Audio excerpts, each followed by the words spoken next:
Yeah, even my friend was like, I was talking to Haley and she's like, why aren't you doing the dungeon already? I'm like, okay, okay.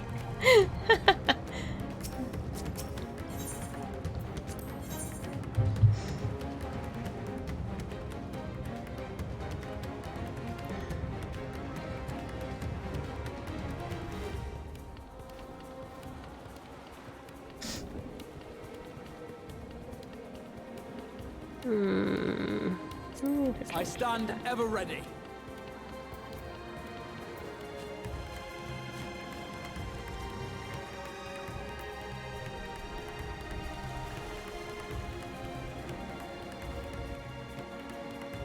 Yeah, I'll go with that. That's fine.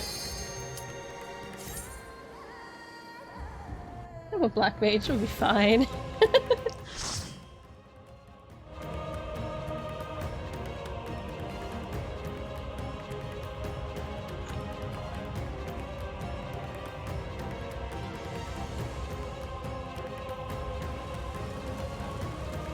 Oh boy.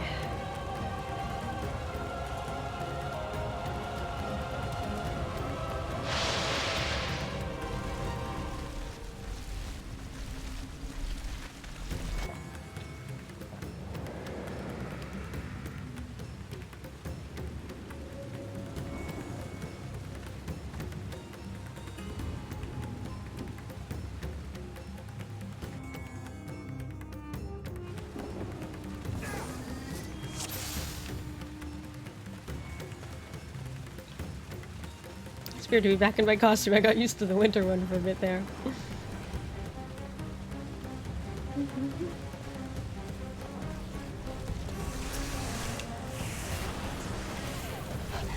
Oh god, they actually turned... Shit. Oh god. It is like Sin Eaters all over again.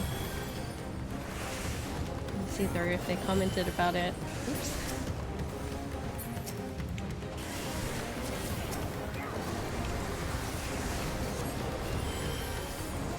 My turn!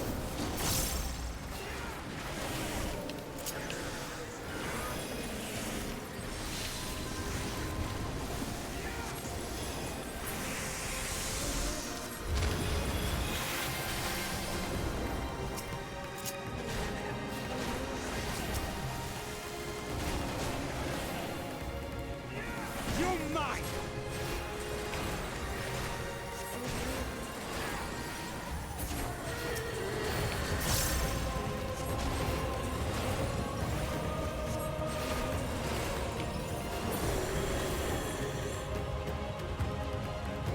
Oh! My friends, heed me. These are children of Statman. Forgive me. I could do them no harm. Oh, Petra.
If this is the only way,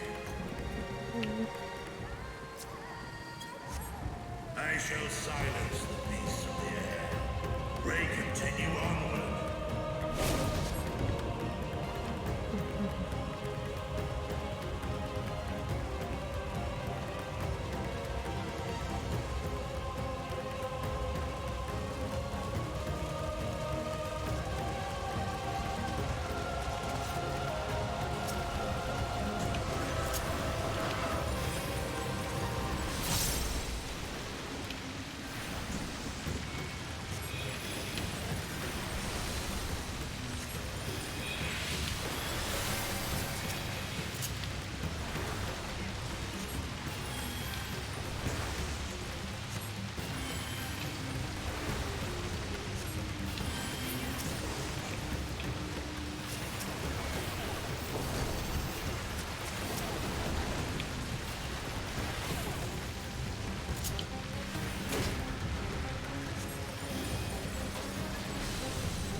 If I may.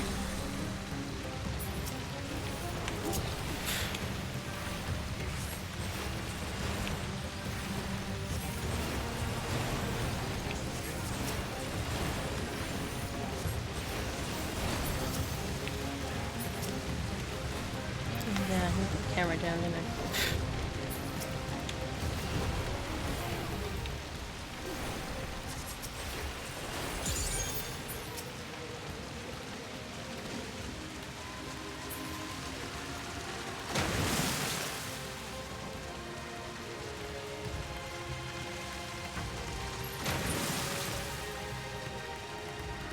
Cats, I love this though.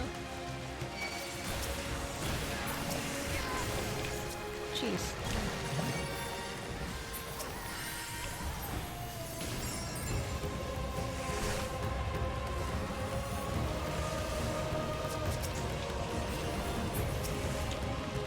You're mine!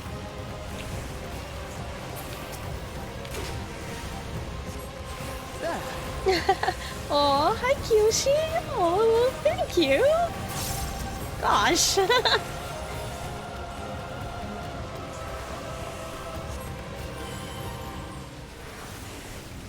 Yeah, I like woke up about an hour or so ago, maybe a little more. And I was just laying there thinking about Fortune and I couldn't like sleep. I was just laying there thinking about it. So it came to a point of like, you know, I might as well just get up and play some more. Man, when I got on, because I even checked the queue and I wanted to see, there's only 40 people. But that was like an hour or so ago. It took me a little while to get going. Like actually playing. Hi, Penny. Yes, I know. What do you want from me? I tried to give you food and you wouldn't eat it. So what? What is it? Make you needy. Oh, and then.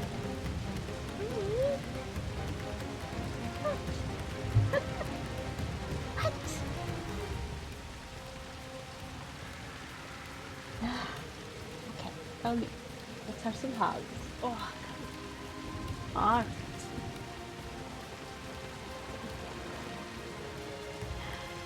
Oh, dear.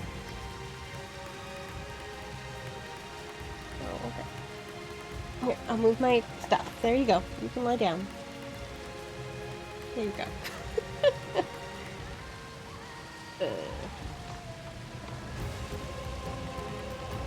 Whatever.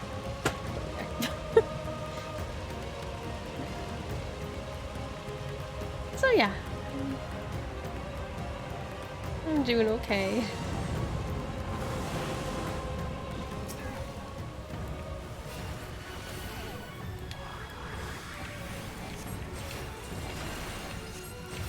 You're mine!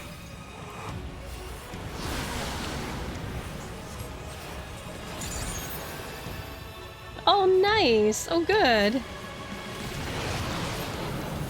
Weekdays are definitely, if you can get on earlier, it pays off. God.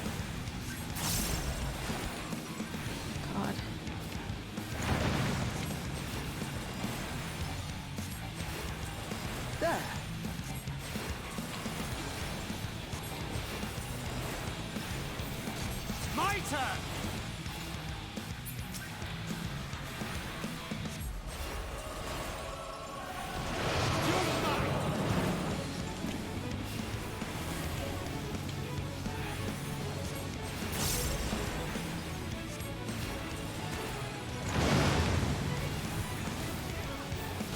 That's not creepy at all. I've been doing okay, except the first trial you get is really tough on White Mage. Well, it's really tough on a healer in general.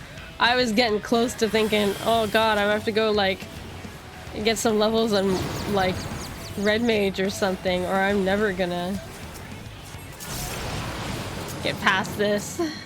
It was... oh god.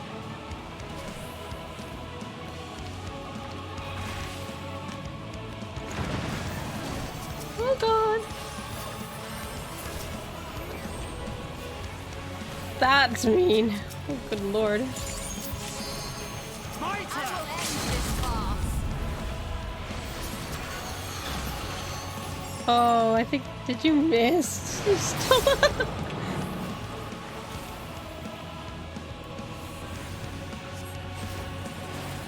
oh shit.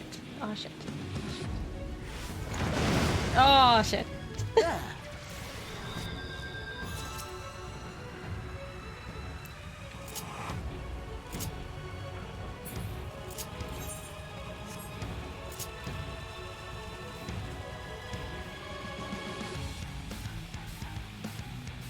Yeah. Well, I mean, truthfully, it doesn't... there's this idea that you have to use it at the very end of a fight, and not really. It doesn't really change anything. It's not like there's any change in the damage when you do it.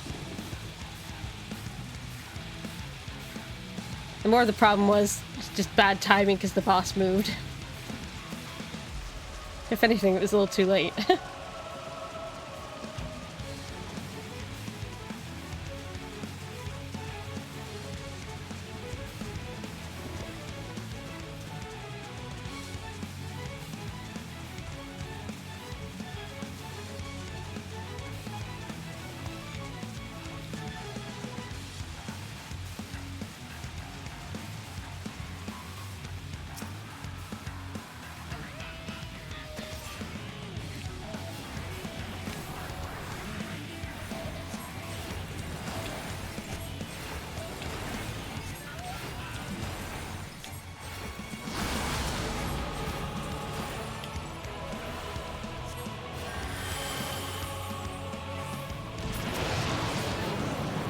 There.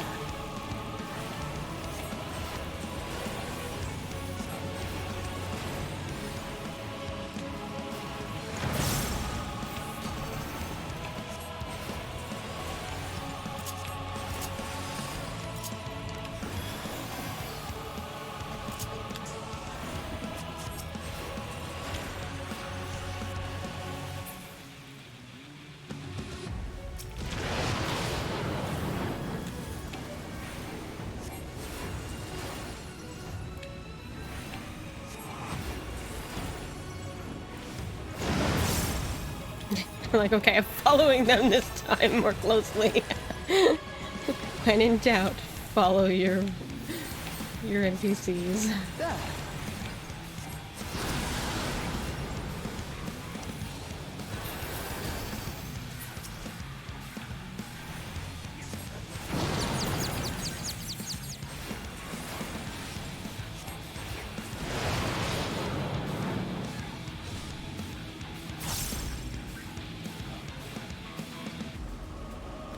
Oh god.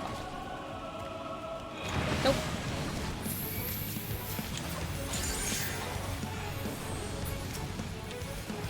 That's really tough.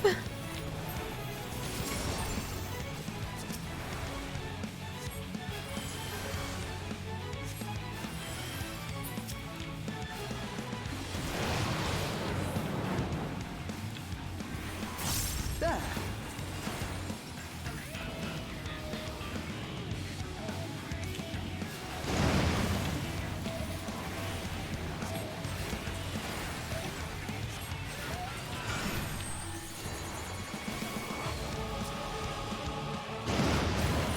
Away with you.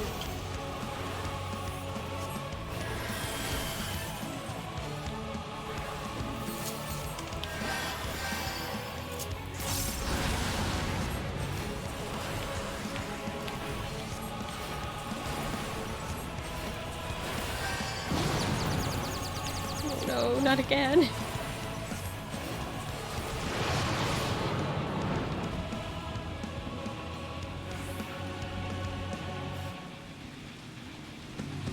Oh god. Oh god. This is probably me gonna die! There. I can't. That's really mean. Why, game?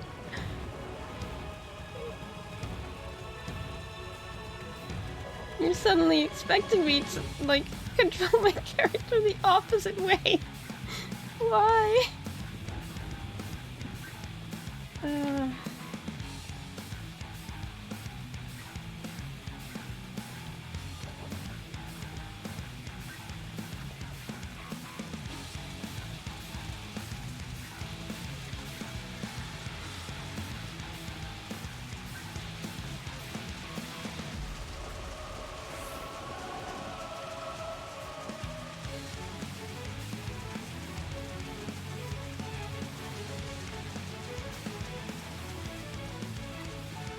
I so wish I was in Black Mage that I could just use ethereal whatchamacallit.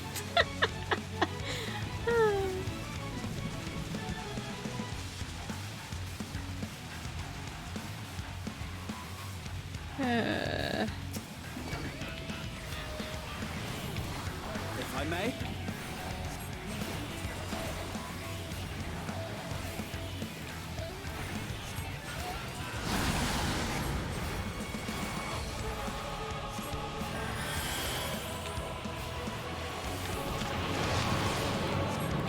I will not hold back.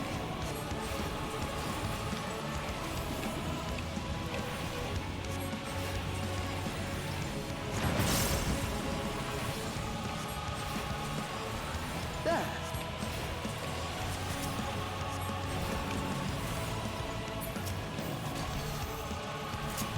My turn!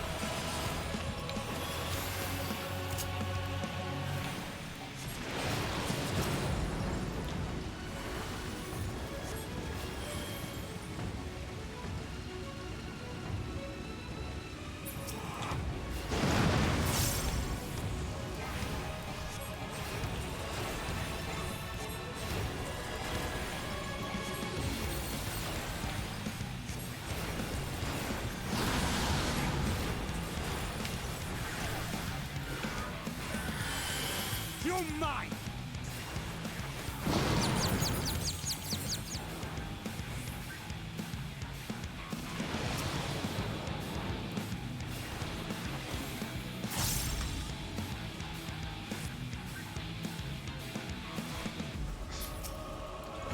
If I may. Just like, let me just get the best spot I can. Hold still. My turn!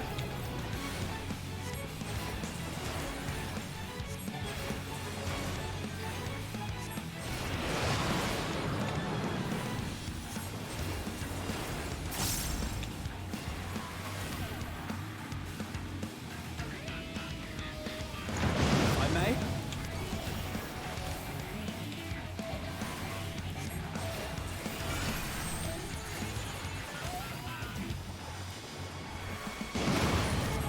Hold still.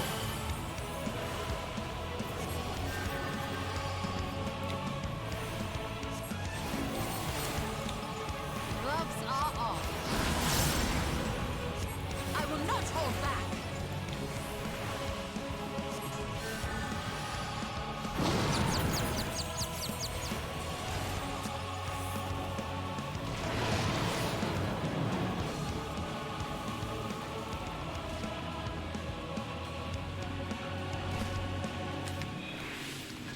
Oh, thank God.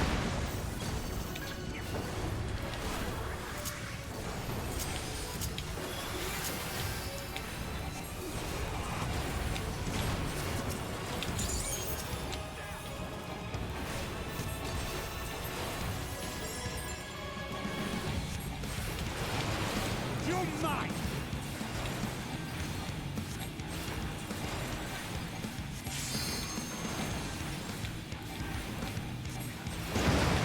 Allow me.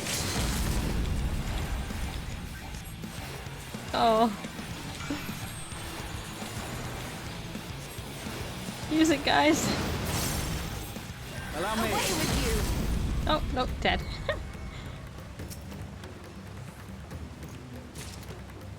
Boots offending. Goodness sake, game. Come on. Okay. That was... What is this vile presence I sense? The horde draweth near. Be on your guard.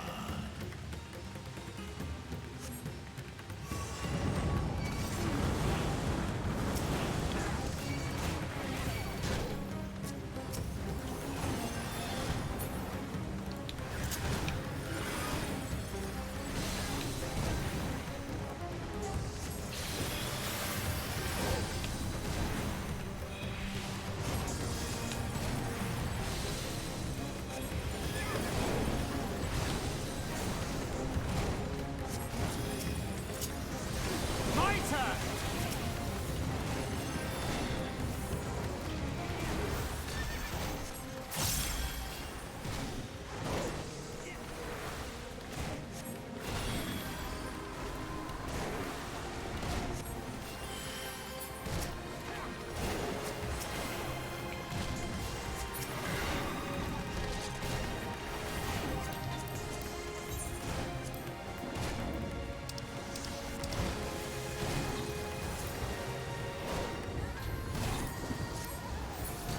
Now I'm just seeing everything. It lets me know who they're hitting.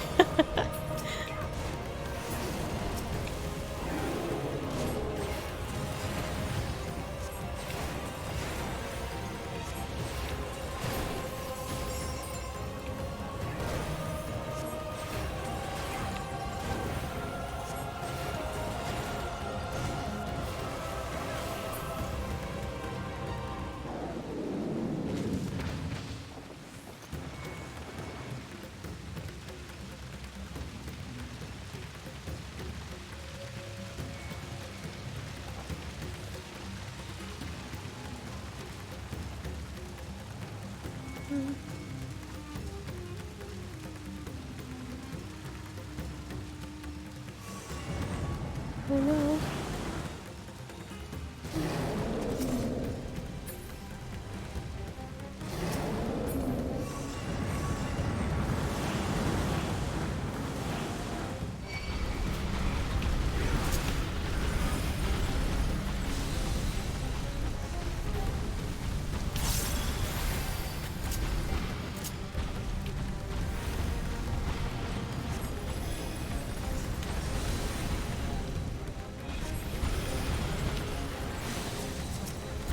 Gloves are on.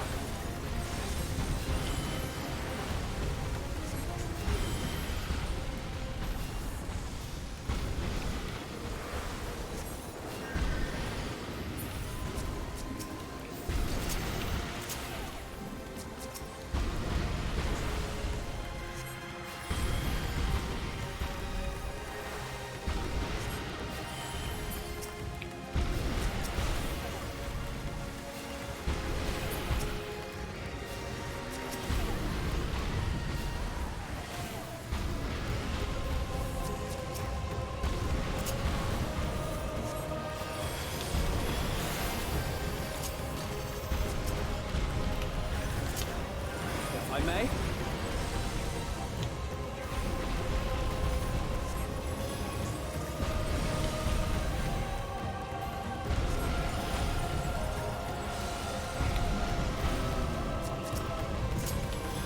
I will not hold back. There.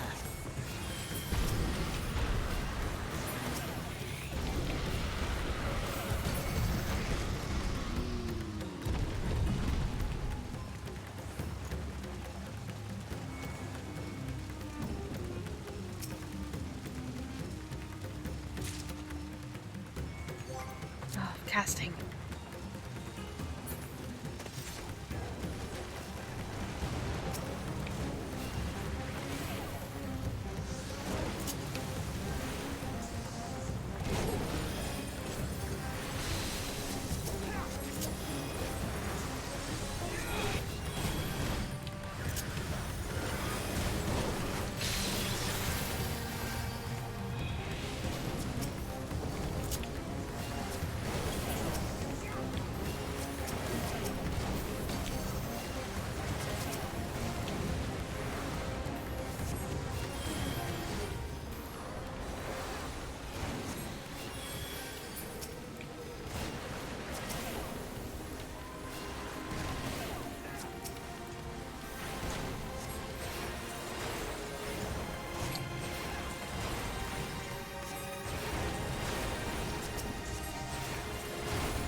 You're mine!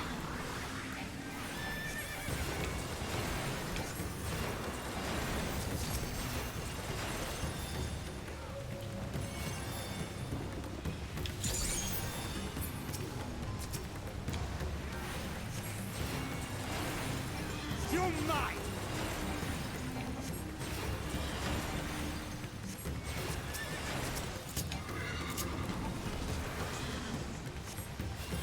I will not hold back.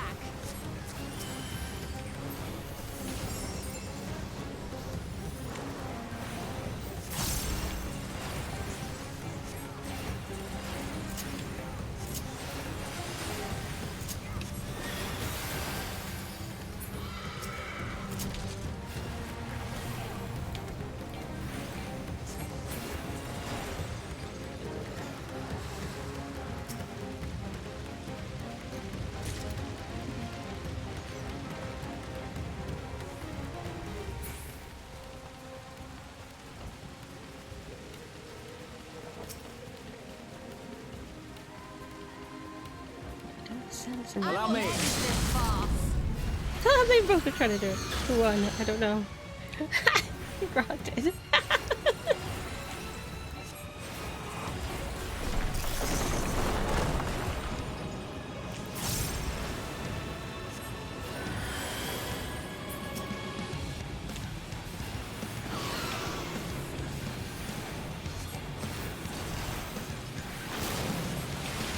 Gloves are on.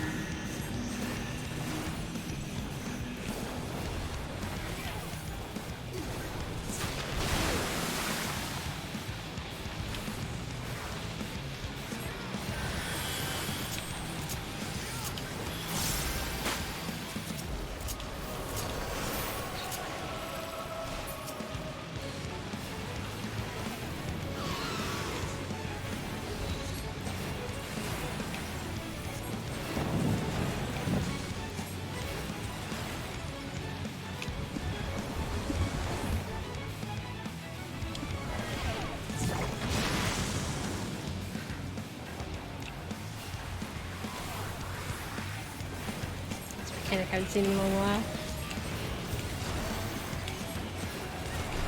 Oh, not that.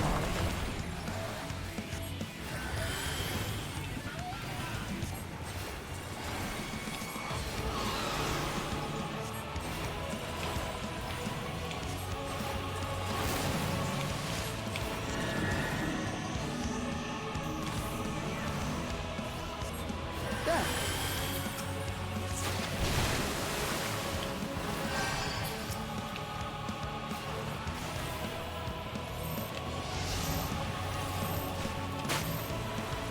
I will not hold There. back.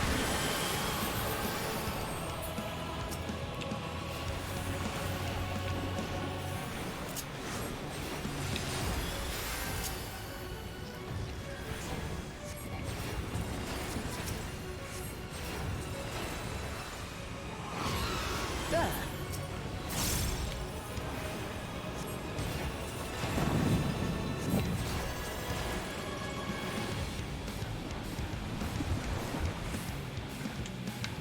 Into the bubble. Damn it. Derp.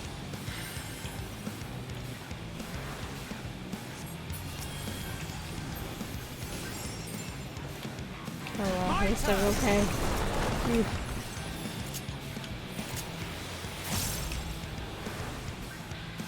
I will not hold back.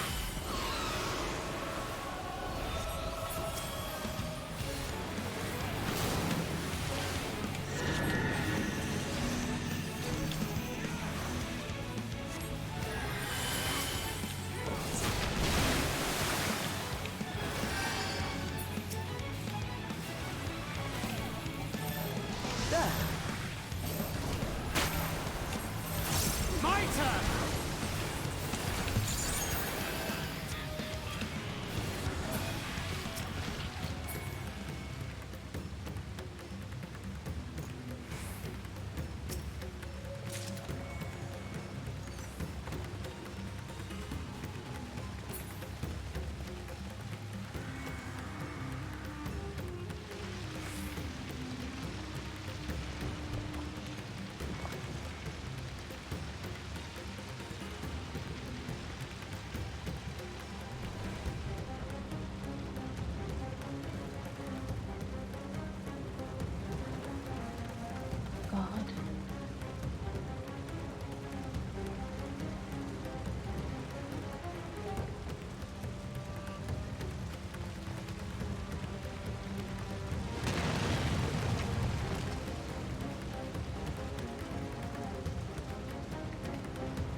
yourself.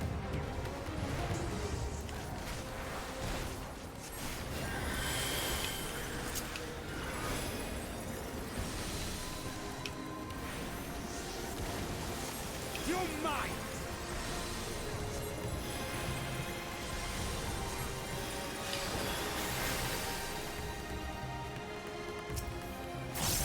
My turn.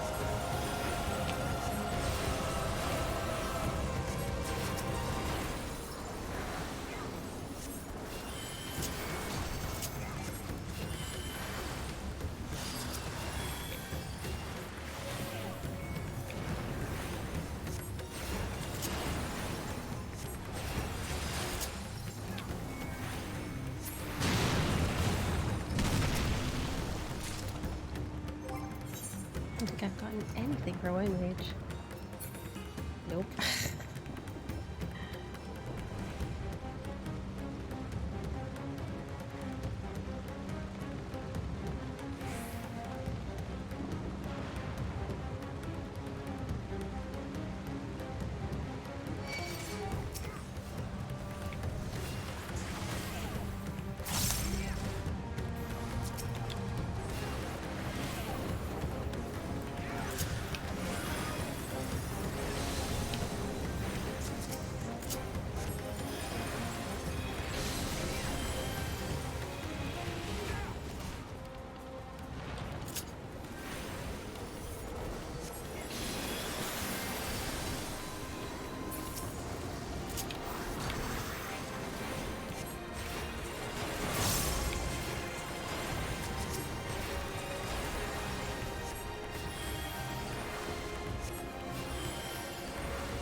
I will not hold back.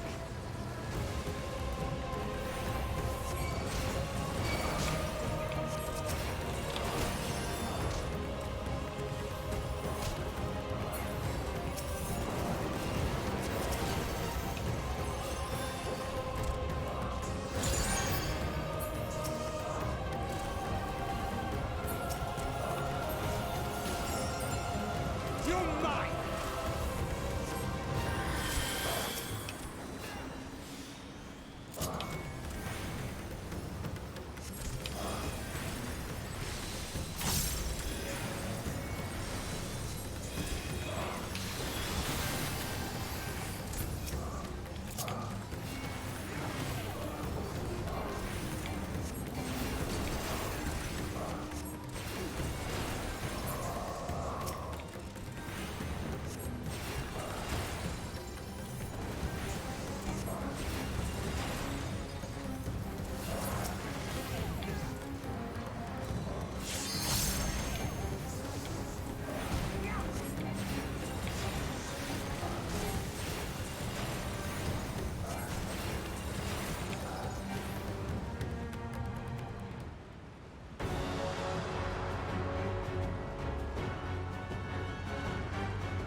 Hey, neck.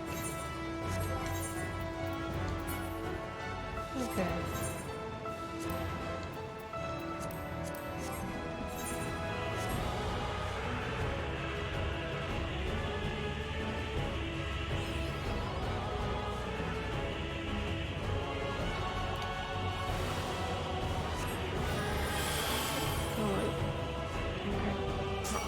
yourself.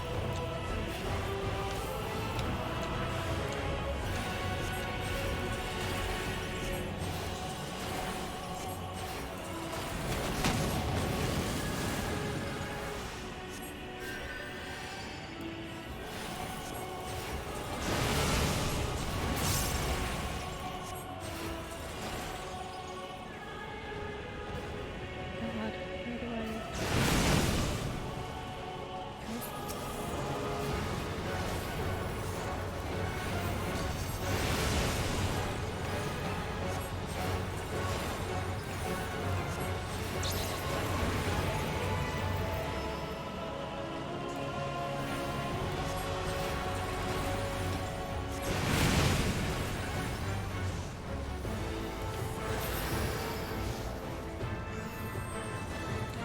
You're mine.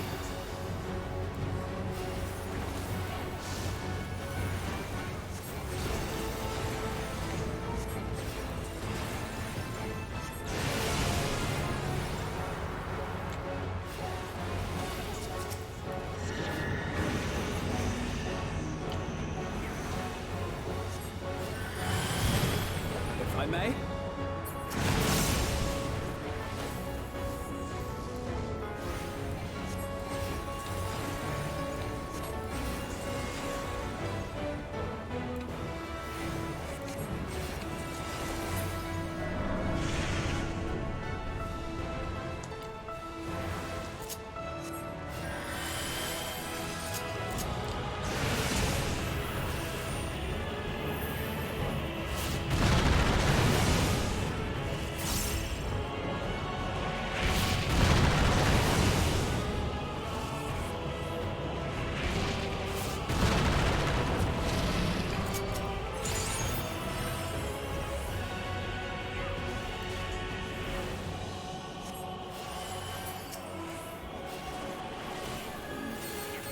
You're mine!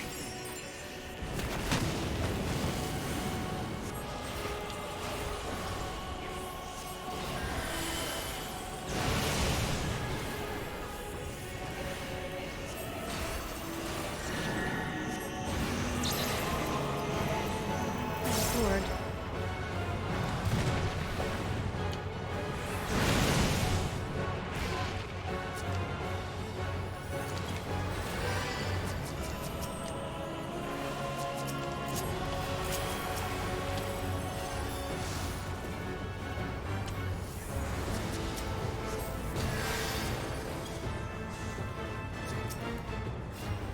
My turn!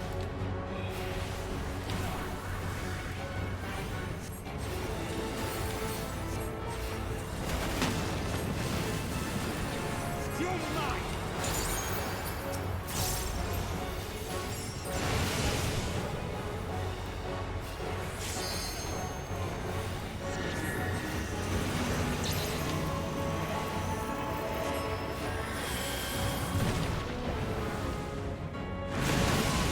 Something special for Oh, you. fudge. Oh.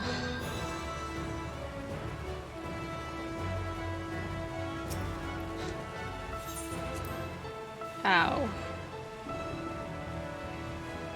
That was a big ow.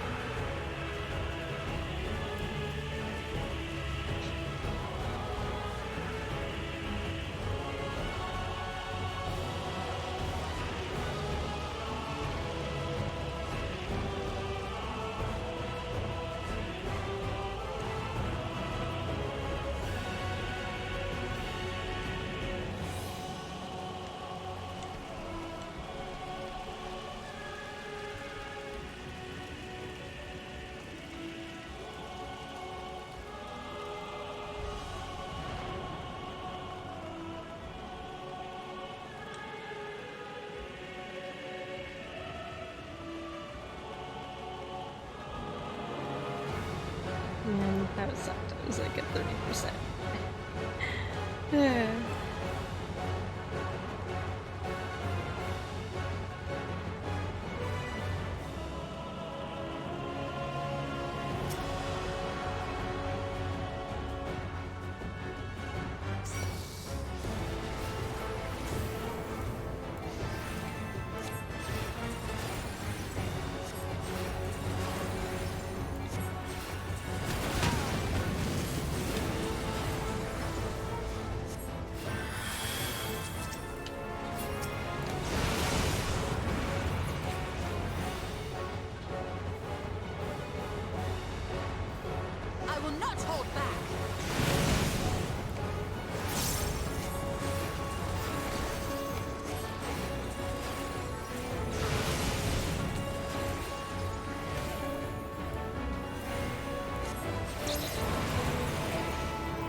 Gloves are off.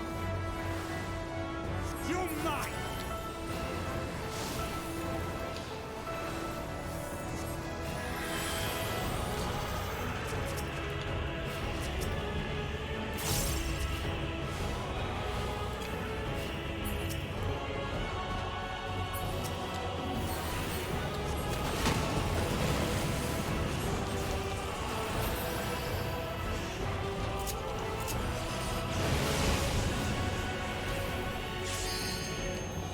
There.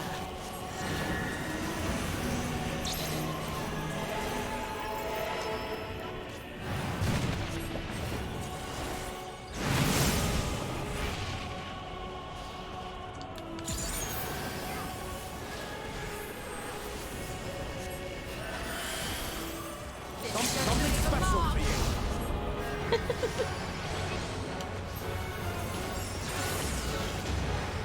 I will not hold back.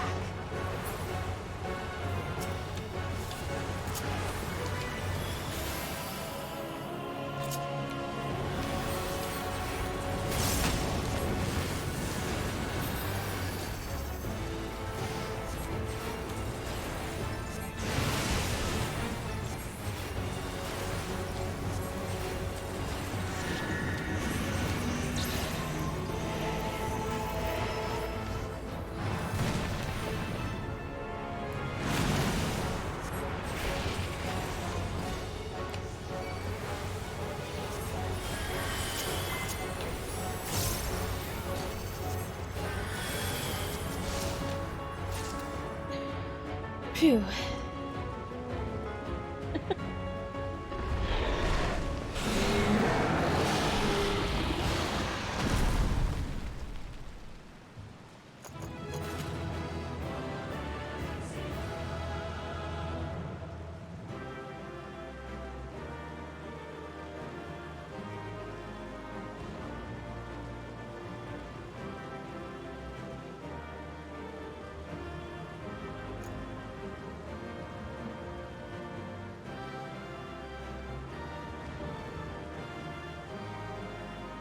That was the worst of them. At least I hope it was.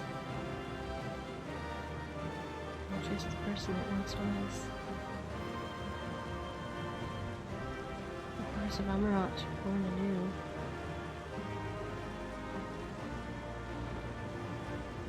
No? Nothing? Guess I missed it. Still finding this dot. This must be the blasphemy they spoke of.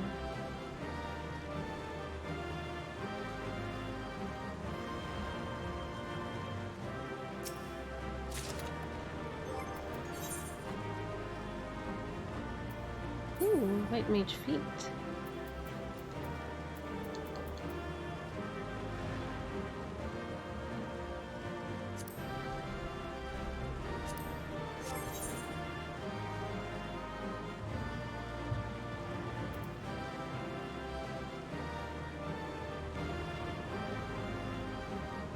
Ooh, I actually like those.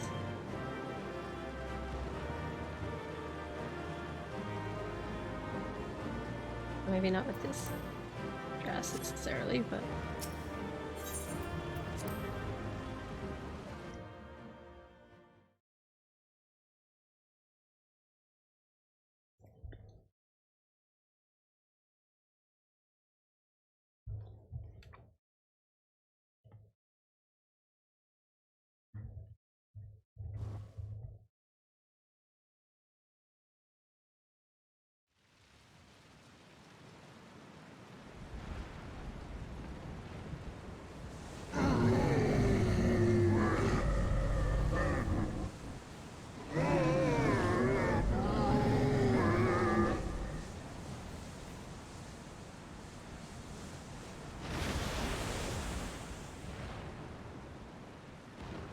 As I feared.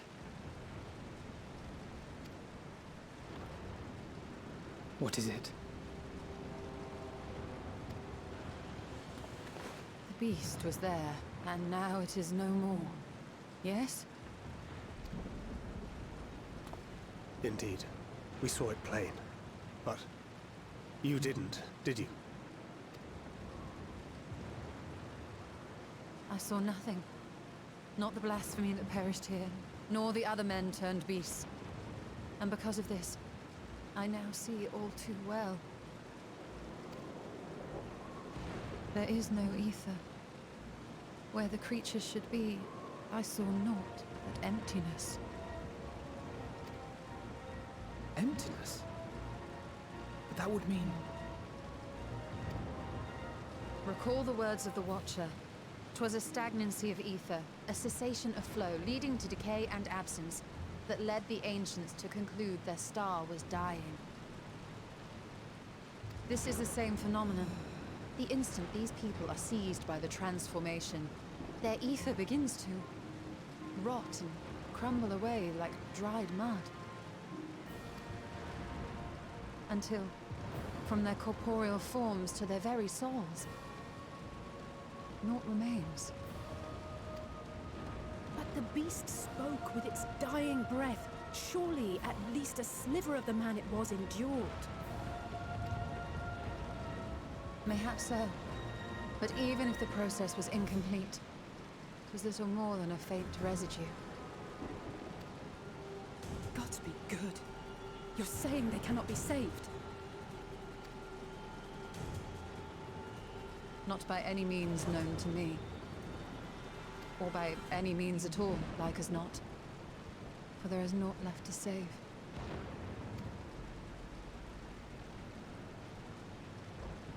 They return not even to the ethereal sea.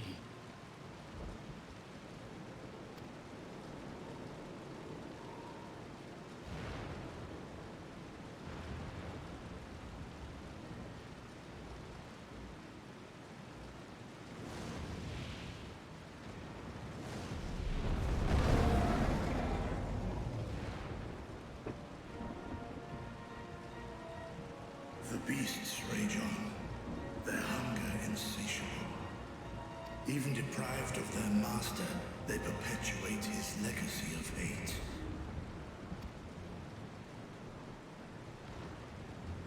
Once proud sons and daughters of Thavnir, all of them, and now I spill their blood.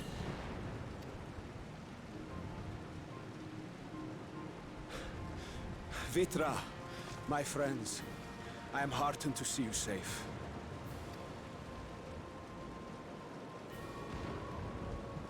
You put your secret at risk. Those closest to me already know the truth. A truth I must now share with one and all.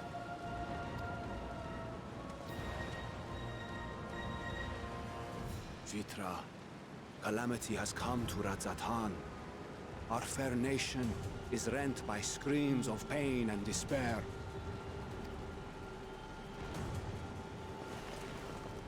More than ever, we require a strong leader to shepherd us through the storm. Reveal your true self to our people, Vitra, and guide us to salvation. What madness is this, I-One? Thou dost forget thyself. Were we to reveal our duplicity, it would do naught but foster confusion and chaos. Nay, I shall remain the Satrap's loyal ally, and do battle with the beasts. Easing hearts and leading the people to safety is thy task, and thine alone.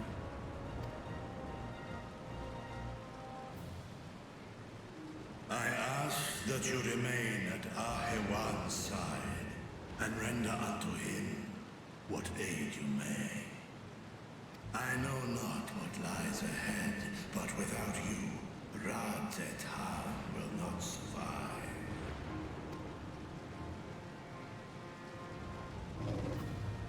Take me with you. I am as at home fighting in the air as I am on land. Take me with you. Were my words unclear? I require no assistance. Thy place is at Ahewan's side. Estinian, here.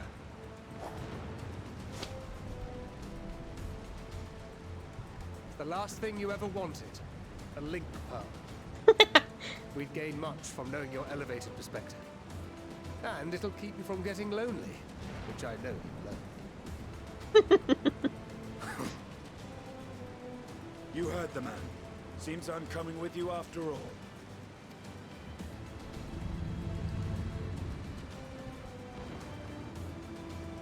Then I pray thy grip is iron. Be it on thy head if thou dost chance to fall. Nah, he'll be fine. Now, shall we?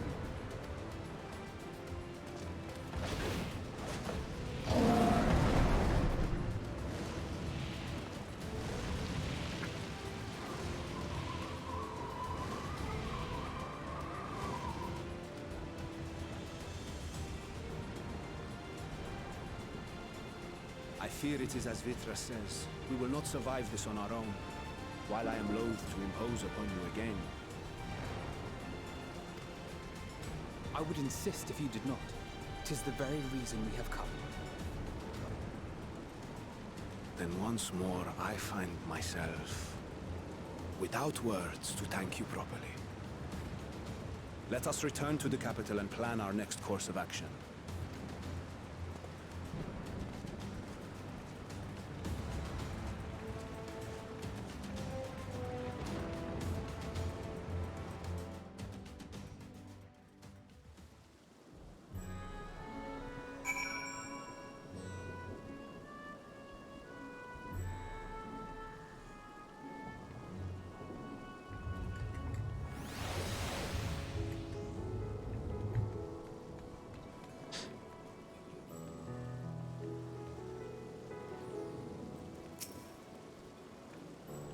Worry not, I can see your aether, and that of our companions. We have not suffered the fate of those unfortunate souls.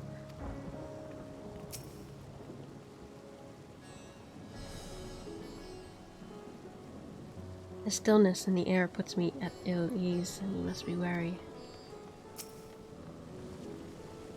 While Estini and Vitra defend Radn's at hand from the air, from above, we are on the ground, must find a means to prevent these transformations, and soon.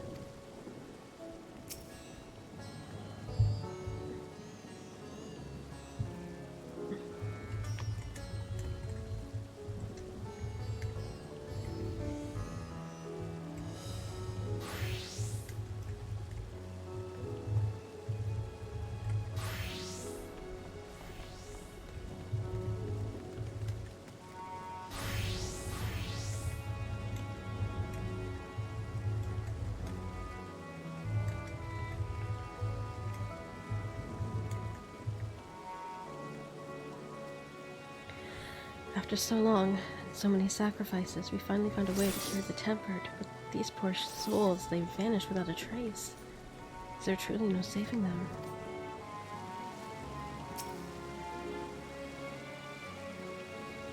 Oh, life must end in death, yet death in turn gives birth to new life, such as the flow of aether. To think that natural cycle could simply be cut off, the very thought makes me shudder.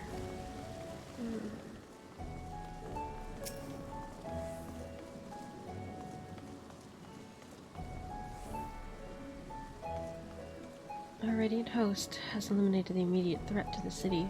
It pains me to know those beasts were once my own people. There is no telling when or where the next transformation might occur. We must remain vigilant and steel ourselves for whatever is yet to come.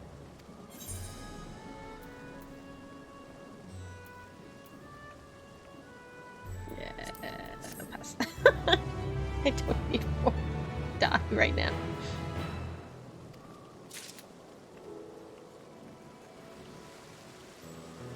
I'm just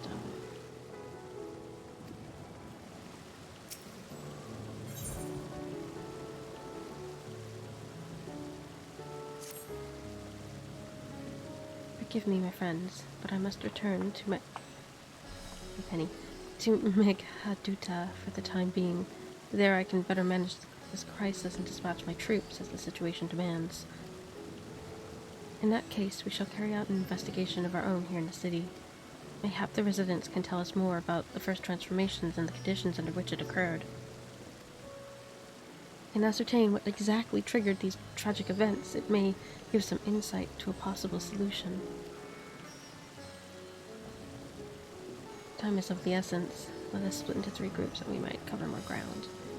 I'll assign what we'll see to pack this path and down the leave. Method to ground new coordinate. Any information you can gather on the first blasphemy of manifestation the final days here in the city would be most helpful. Oh, Penny, must you lie there? Ugh, and I think I just missed that. Penny, honey. Oh.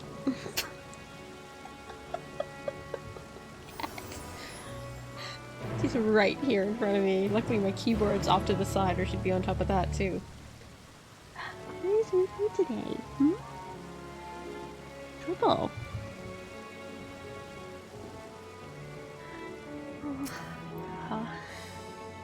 Shall we be off then? Okay, I need to... Artha is home to the High Crucible of Alchemia, whose alchemist forged many of her warding scales. That seems as good a place as any to begin our investigation, don't you think? I spoke briefly with new Dean, the chief alchemist there, on our last visit. You should be happy to answer your queries.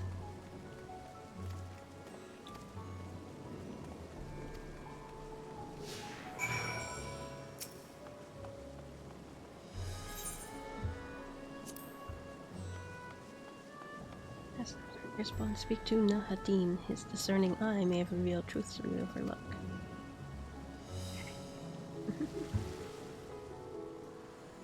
Oh my god, Penny! Now she's rolling. What are you doing? Why right here? Hmm? Why right here? Trouble.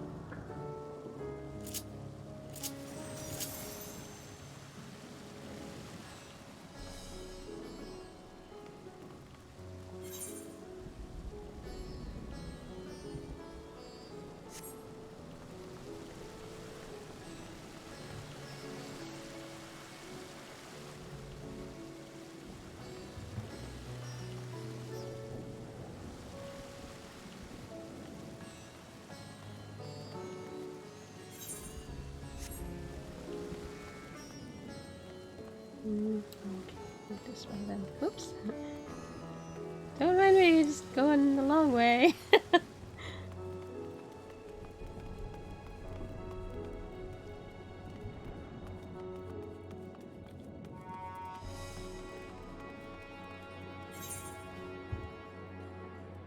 Yeah, this one was unattuned. I wonder if you can attune now. Down. Nope, still can't. Still denied.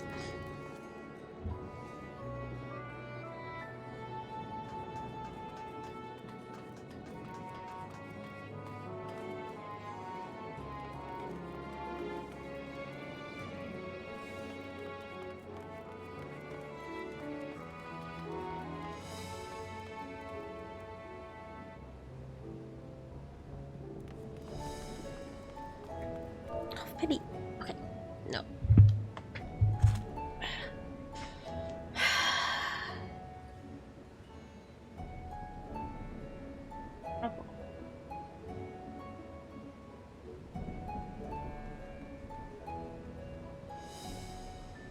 You know that? You know what the trouble you are? Hmm? Ouch. Oh, okay.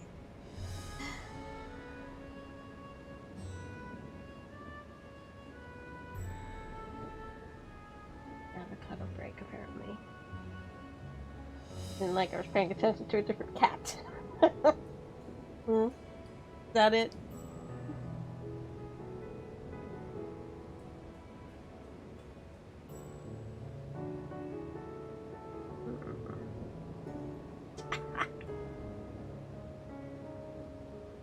I need to trim your nails again. Getting pokey. You're getting pokey. Go sit there. Yes, please. Thank you. That was much appreciated. Stay there. Okay, this is not an invite for you to sit here.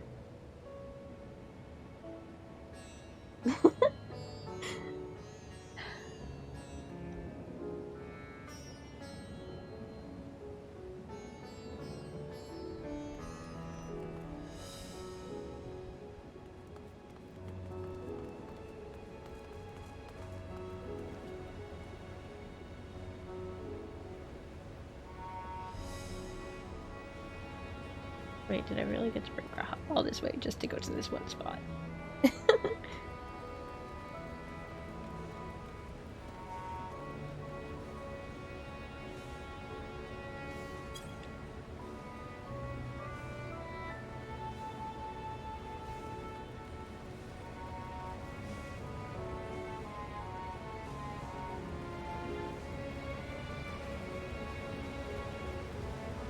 I don't see any combo circles at all. I missed any? I guess not.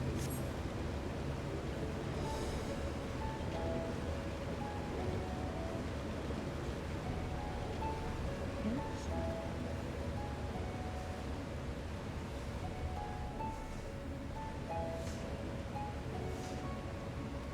I missed one time, so now I'm always like weirdly like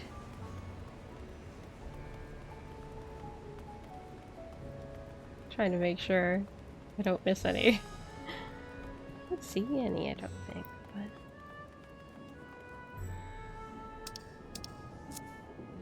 I'm gonna leave him behind. Bring too much distance between you, should you part ways?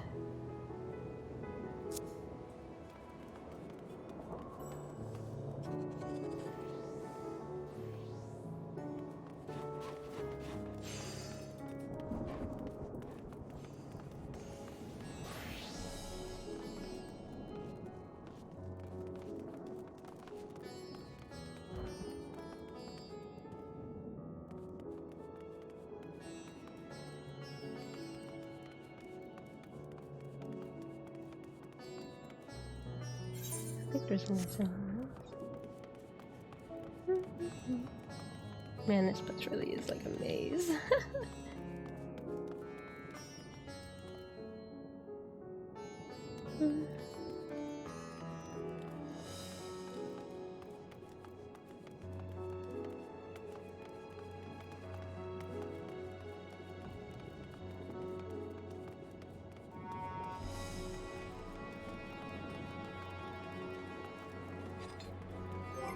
Actually, I should repair.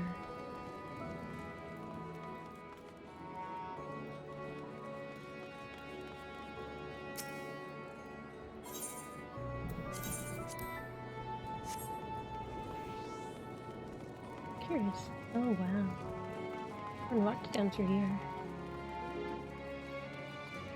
I'm wasting time. It's fine. Curious.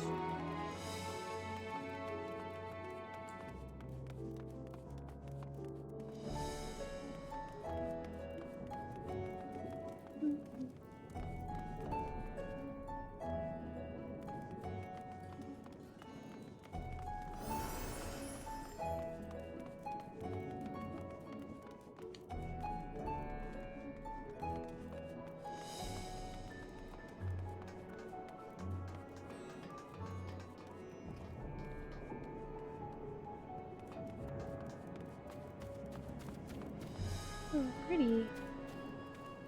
Or, well, I say pretty. Yes and no.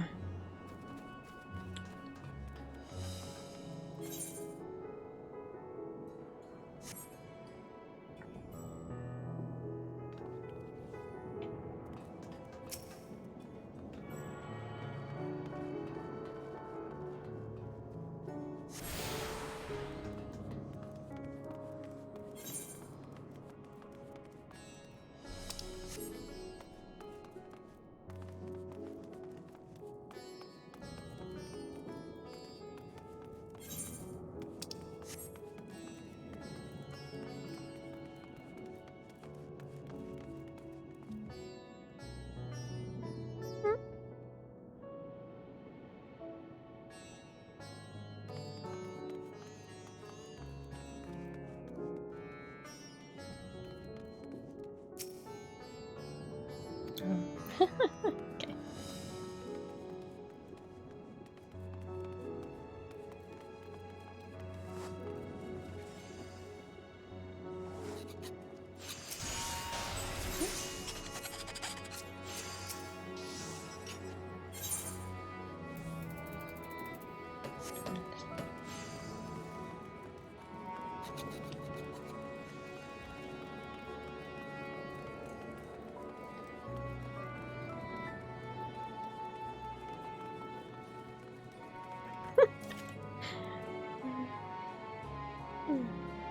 Something is there apparently, but just not right now. I cannot see. Well, maybe I do want the other side.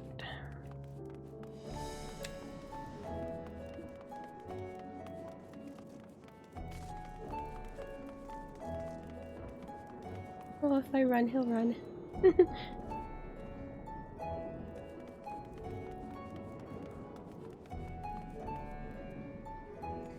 I've easily amused.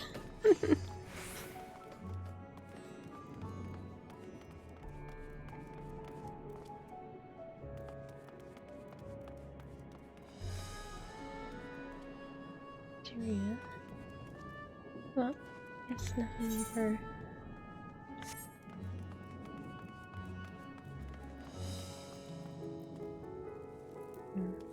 Alright, oh well.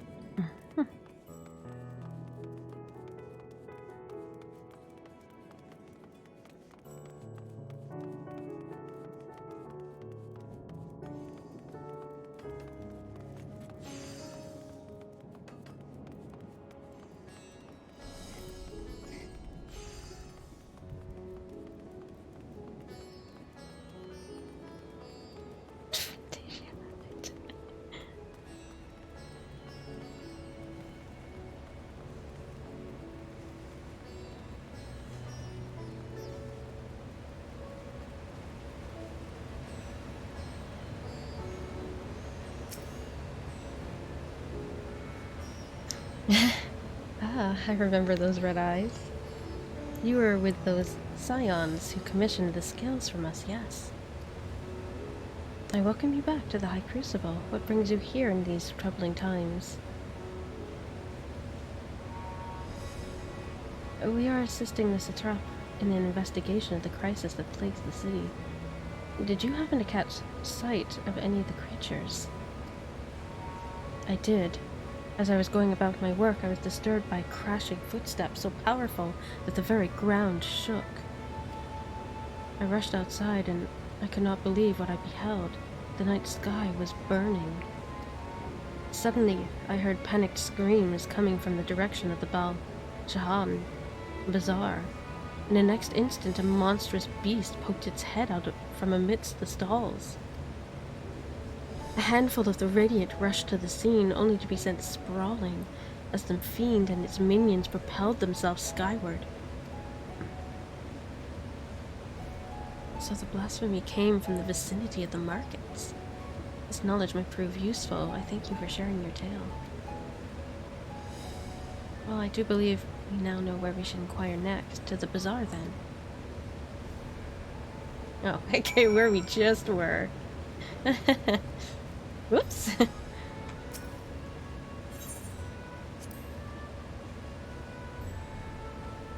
And let's inquire and see if any of the vendors or customers can further enlighten us further.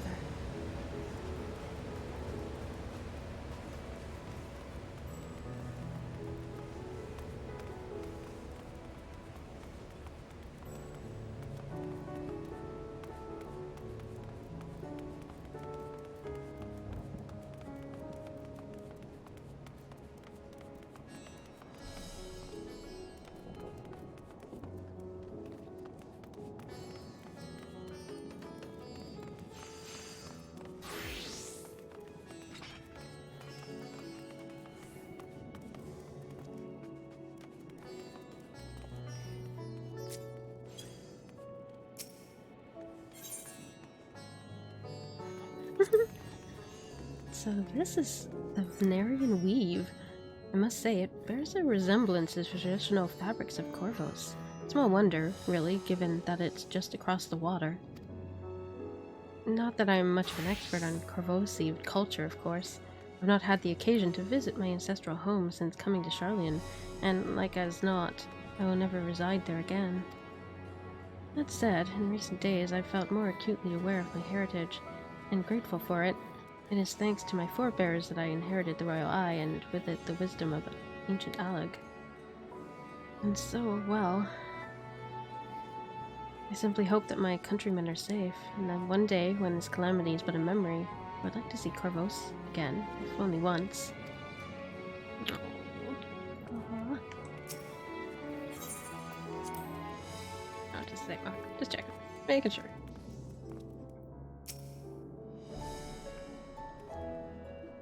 Forgive me, but my shop's closed until further notice. Needless to say, we've more pressing concerns these days. We have come not in search of wares, but in information concerning the enormous fiend that tore through the bazaar. Did you perchance witness anything? Afraid not, my friend. I was here the whole time, so I only saw its little minions made a mess of the place, they did. While that was going on, the great big one tore through the west side of the bazaar. You'd have better luck asking there.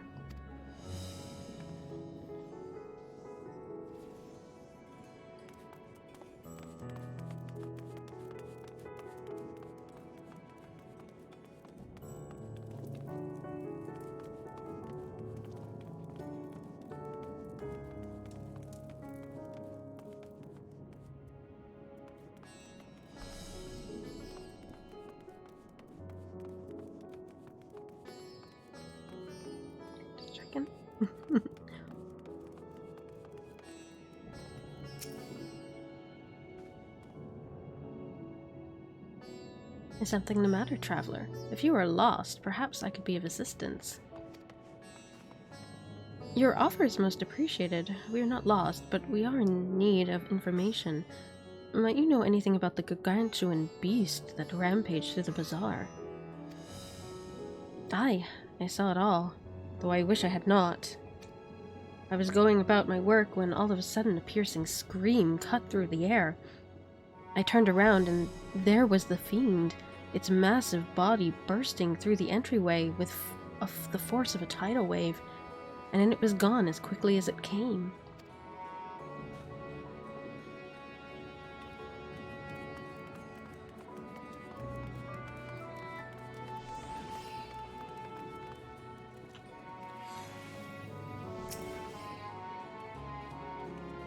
Sisters, have mercy. What is happening to the world? What am I to do? Is nowhere safe? Settle down, friend. The danger has passed, at least for now. If it's not too painful to remember, could you tell us what you saw? First I heard the screams, then a horde of ravening beasts came charging towards us. One of them was huge, bigger than a Marid, throwing people about like rag dolls, and it was eating them.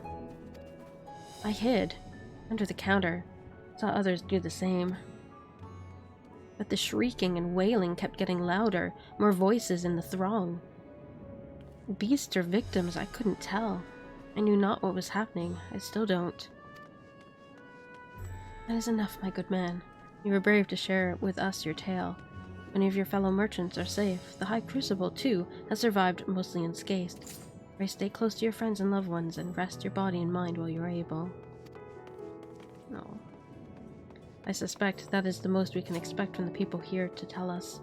I think it's best we find a place outside the bazaar where we might rest and review our findings.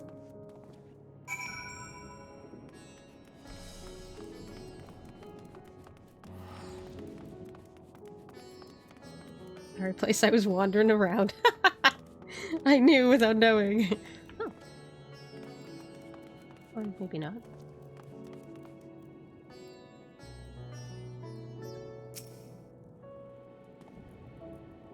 Judging by their accounts, the transformation had already occurred the time the beast reached the bazaar. It tore through the west side of the bazaar and headed towards the Aetheryte Plaza. In other words, the blasphemy may have first appeared in this vicinity. That being the case, the people in the Mayhain can surely tell us more.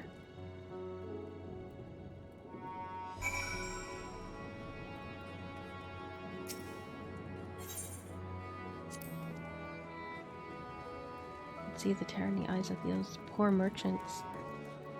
I would that we could do something to allay their fears.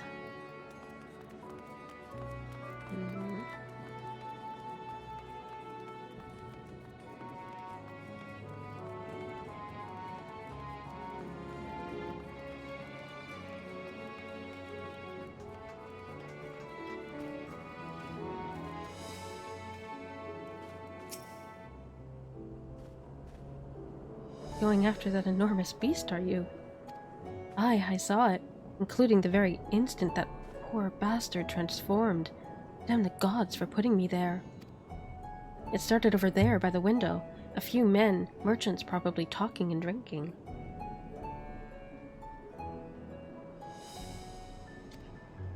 Conversation must have taken the turn for the worse. Next thing I know, their leader, I suppose it was, buries his head in his hands and the black mist was swirling about him. Then his whole body bursts apart, and there stands a hideous, slavering beast, massive and foul, all gaping maws and bulging eyes. His friends start shrieking, and then the black mist comes again, until the change takes them too. Stuff of nightmares, I tell you. Nightmarish indeed. Incidentally, do you perchance know who those merchants were? No, I'm a decorator by trade. Not much cause to mingle with their sort. I saw Mihil, the barmaid, chatting with them though. She might know something.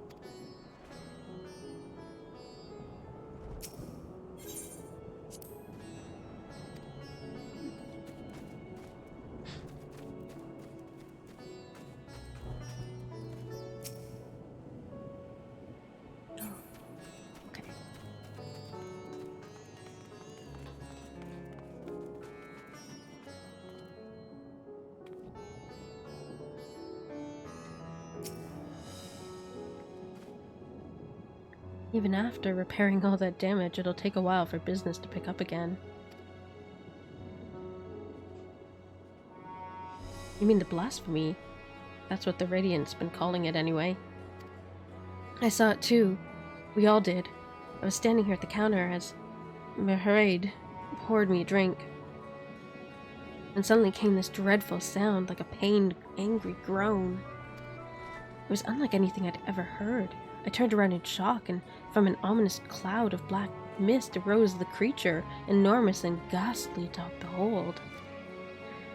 As for what happened next, to recall it sends shivers up my spine. By some stroke of fortune, I was able to slip outside before the beast got its claws on me. But the sight that greeted me offered no solace. The blue sky above turned red as blood. Mehraid, myself, and the other survivors clung to each other for dear life until the Radiant host came to our aid. Wait, did I hear you correctly? The beast manifested before the sky began to burn? I'm certain of it. The windows here often offer a clear view of the sky. I saw nothing out of the ordinary until the beast appeared and began to rage.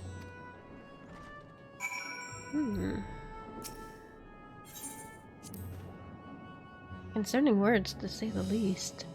And yet it is too soon to jump to conclusions. Let's talk to this Mihili and see if she might enlighten us further.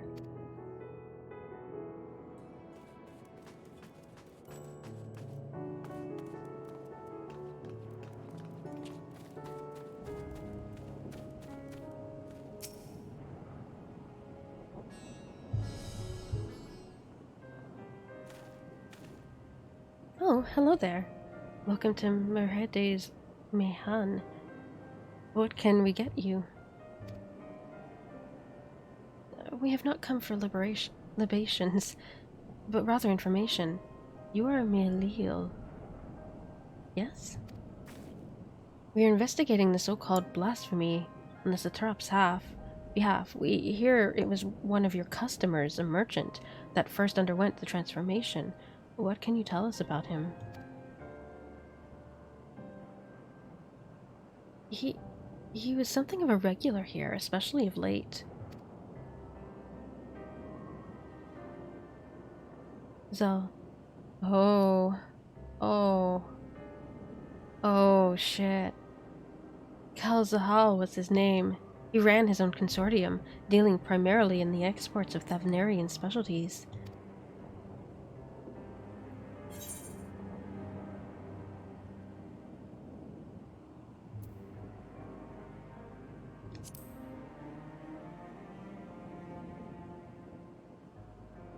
Yes, the name rings a bell. Didn't you meet them both on your first trip to Thavnir? If I recall correctly, Kalzal ran a trading operation in Yedilmad, and it was there that you made Matsa's acquaintance. Yes, that is the same Kalzal, no doubt. A rather successful man from what I gather. That said, it was clear he had fallen on hard times of late. Those ghastly towers popping up everywhere cannot have been good for business. Even now, with the towers gone, the collapse of the Empire has led to all sorts of problems elsewhere. The market for luxuries is surely not what it once was.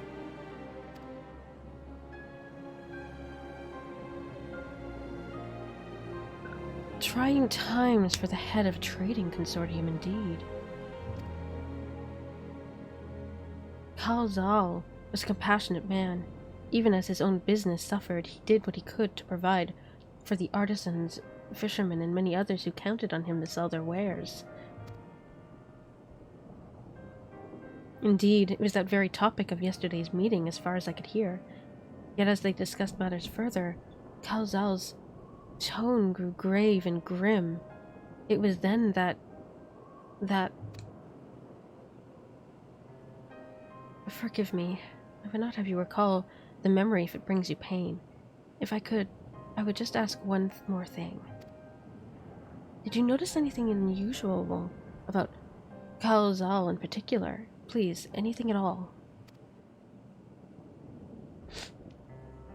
Sorry, nothing springs to mind. Perhaps someone else can help you. Kalzal lived for his work and had no family that I know of. His employees and associates knew him best, but they too are lost to us. Still, perhaps his neighbors know something I do not. I can direct you to them, if you believe it would help. What do you say?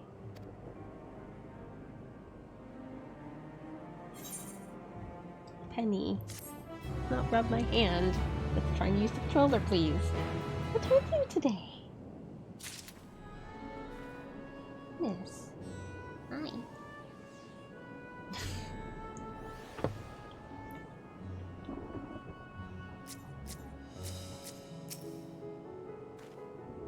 Thanks to Mihalil, it appears we have a new lead. Let us leave no stone unturned.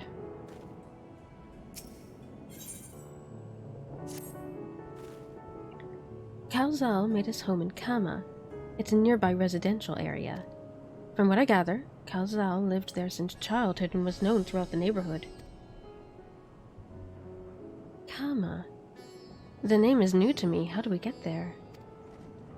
I'll write down some directions. Oh my god, Penny, come on.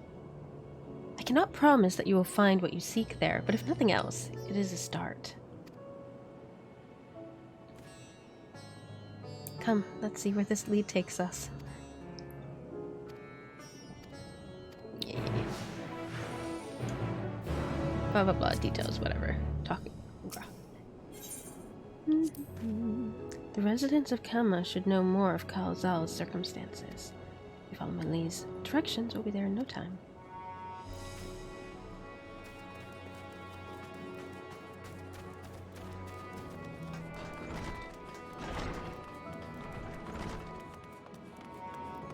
That's a really big circle to make sure you can't miss it.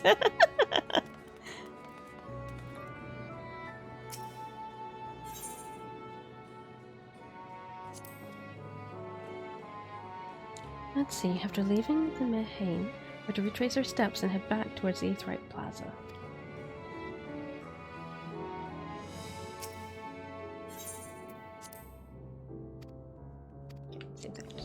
Sure.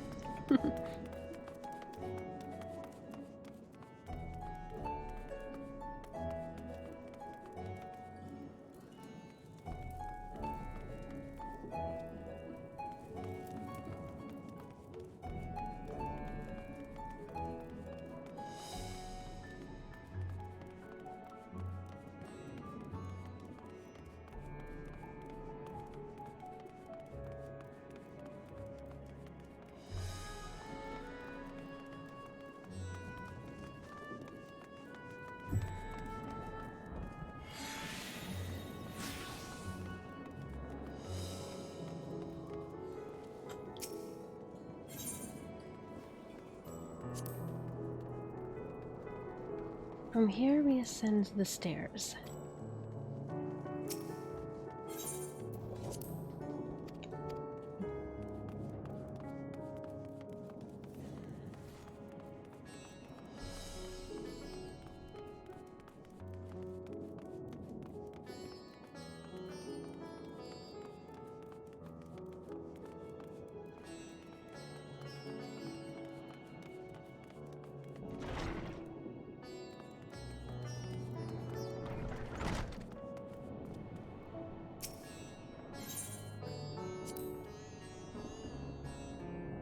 This must be huge, in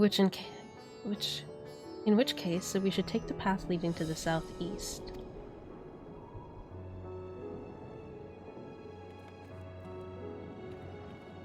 Okay, it's in a circle.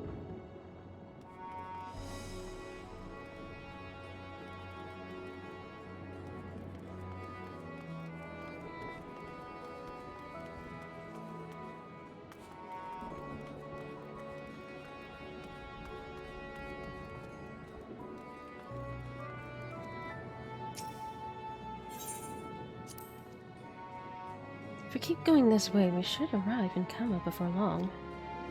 Walking these unfamiliar streets is quite an adventure, is it not?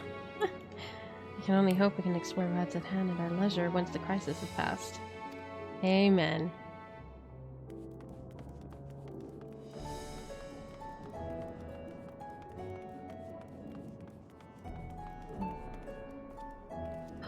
Oh, look how pretty this is. Well, okay, maybe not the sky, but...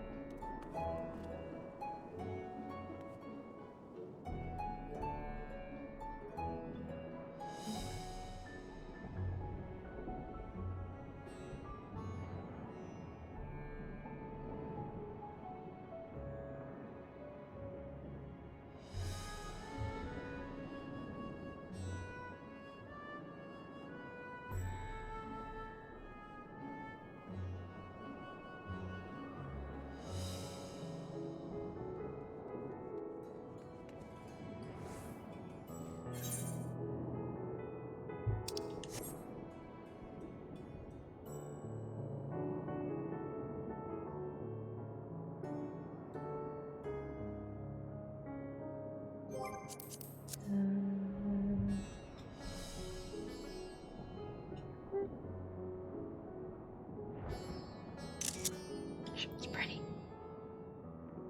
Nice spot. Too bad the sky. That is depressing as shit.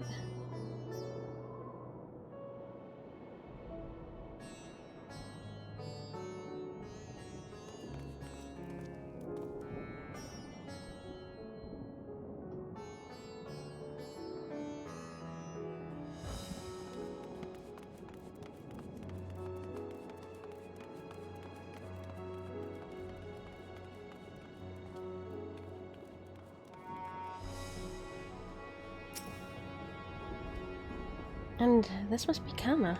We've arrived at last. Let us begin questioning the residents without delay. No doubt someone here can tell us more about Kao Zhao. Given recent events, I imagine many are taking shelter indoors.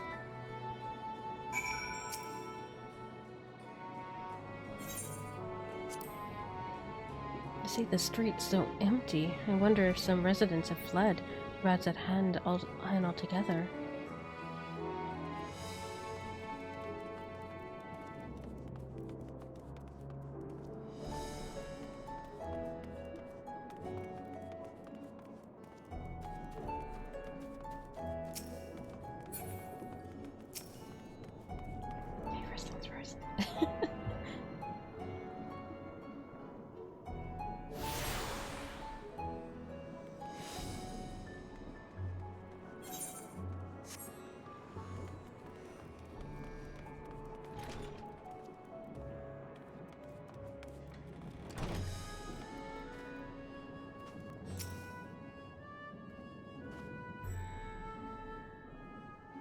Oh.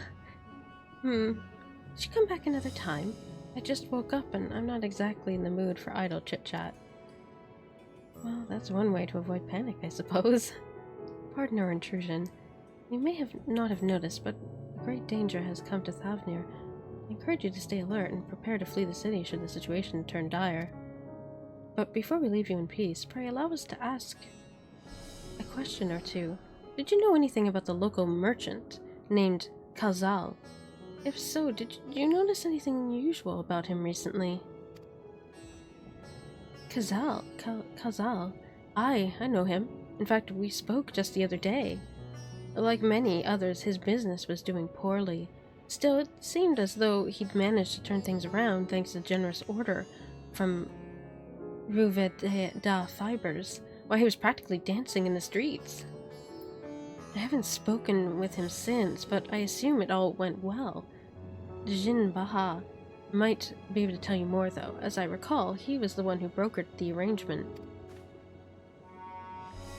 Jinna at Ruveda Fibers. Let's make a point to visit him after we've spoken with the other locals.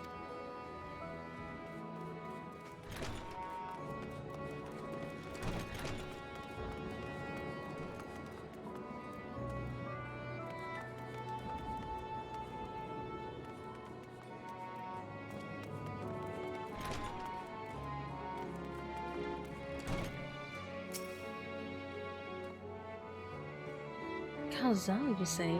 Yes, I've known him since he was a boy. If there was ever a man who was born to be a merchant, it was him. Always early to depart and late to return. He'd spend his days procuring the finest wares and seeking out willing customers. You could say it came to him as easily as breathing. Sadly, business was flagging of late. No surprise, really, what with how dangerous travel has become.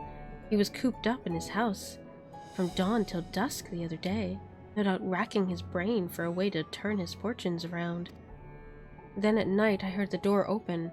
I looked outside to see Kazal sitting on the bench, his head hung low, a man with the weight of the world on his shoulders.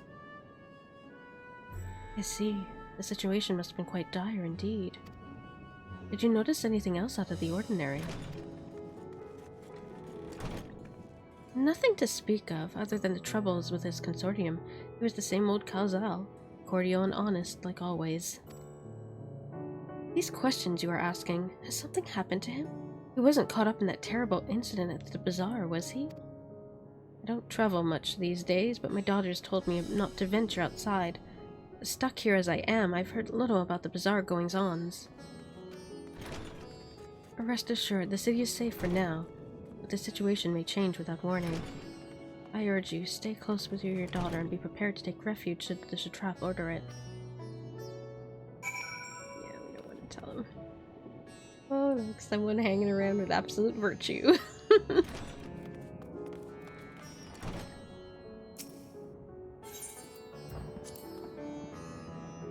From what we've heard, our man, Kazal, was truly at wit's end.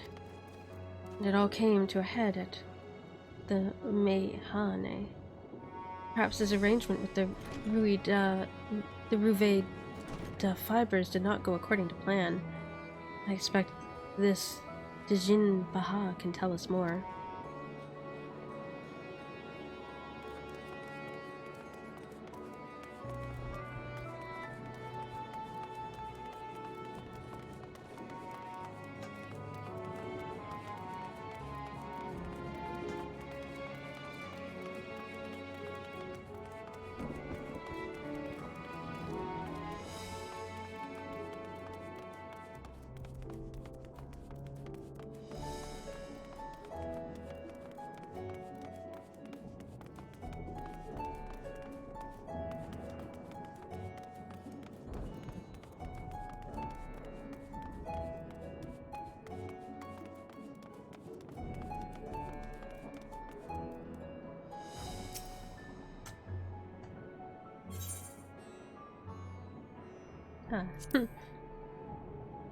If I am not mistaken, these stairs lead to Dharma, there we go. It is quite a sight, the red sky above. Tell me about it. During the final days of yore, the heavens burned and the stars fell. Creation magics run amok. That was my assumption when I saw Amarat. Perhaps the ancients believed the same, that the terror of the single powerful individual was the cause of their calamity. And yet, those self-same horrors now manifest themselves before our eyes. What could it be that set the heavens aflame and turns ordinary men into beasts?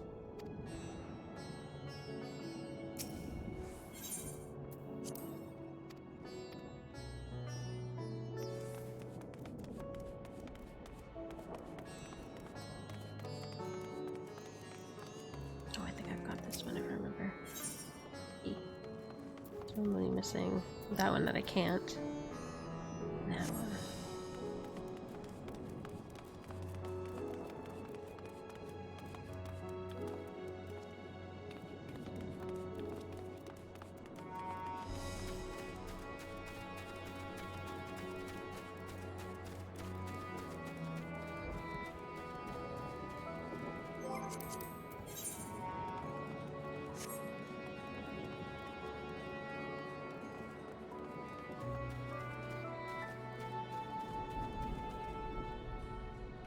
Oh, wow.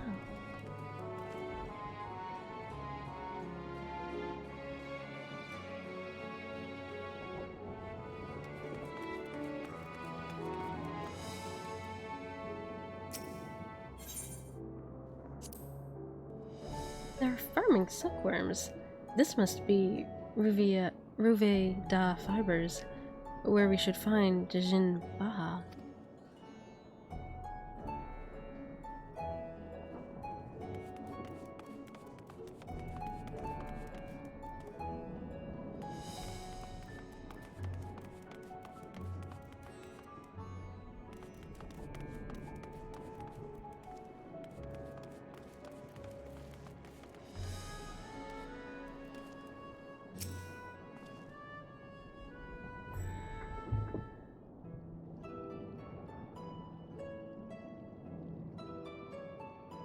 And hurry, I say. There's no time to waste.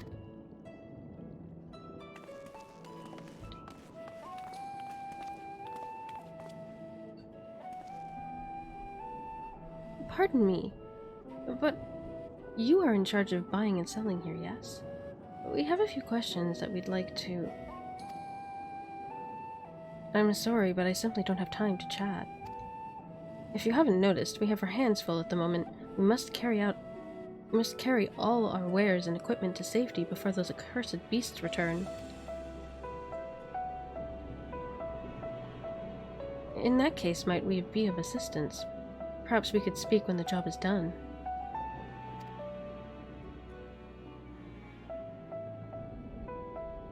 Very well. You can start by helping us to move our equipment. Ask the others what to put where.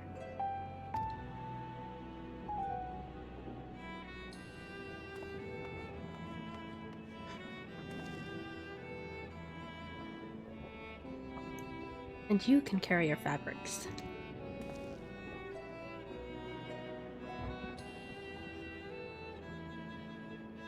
Go through that door and speak with Kamala. She'll tell you the rest.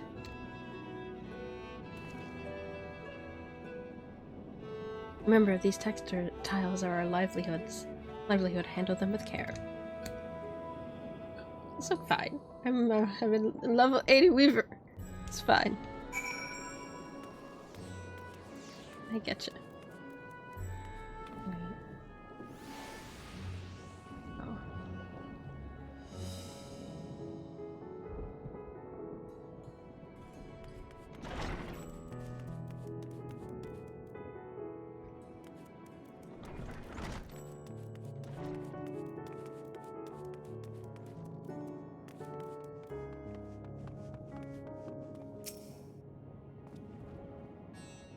This area is for employees only. Out, out.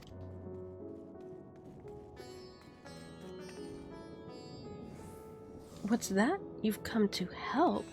Oh, praise to the Minderuva. Kind stranger, I welcome your assistance. On your way here, you passed 3 storehouses, yes? I'd like you to carry that small crate to the Nabrif Hall by the storehouse near the hatchery. The crate is clothing for Manua. And that massive crate there goes to Zemira by the middle storehouse. Watch your back with that one. Those are all the crates we have ready. Once they've been delivered, consider your work here complete. Oh god.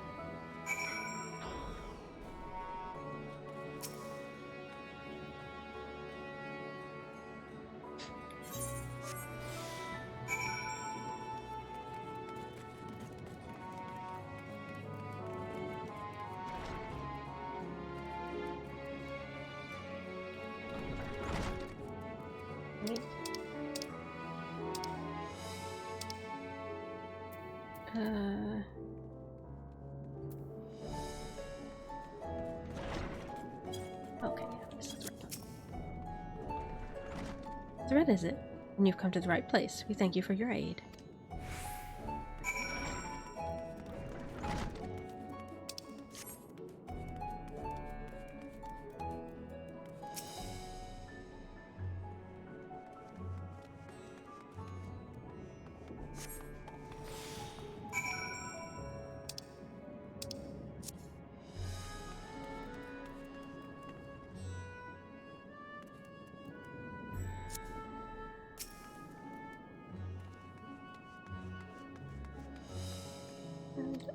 The clothing of grateful clothing. I'll take off your hands.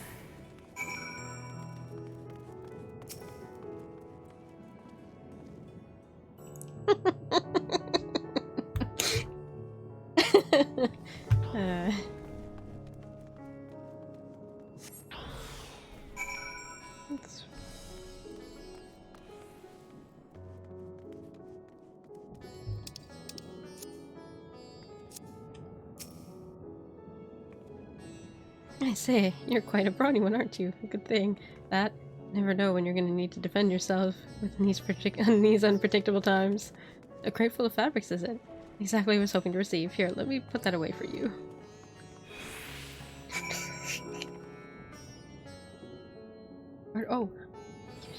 Ordered some Pizza Hut with the triple... Oh, I've had that. It's good. That's some good shit there. I had pizza and I had leftover pizza and it was in the fridge overnight and the fridge of course went warm. It's all fixed now. It's nice and cold now. Fridge fixed because I defrosted the freezer, but not fixed it. But yeah. So I have a bunch of pizza in the fridge that I'm wary of eating because I think it like got too warm. It's a meat pizza, so I'm like, oh no. I wanted to eat it. You've carried all the crates to the storehouse, as you say. And so quickly, too. I have never seen anyone so strong. I and my associates will see to the rest, so please return to Jinbaha and assure him our work is proceeding apace. To tell the truth, we're grateful for this distraction. Too many terrible happenings of late, but generous souls like yourself give me hope that we may emerge from this trial even stronger. I pray we meet again in more peaceful times.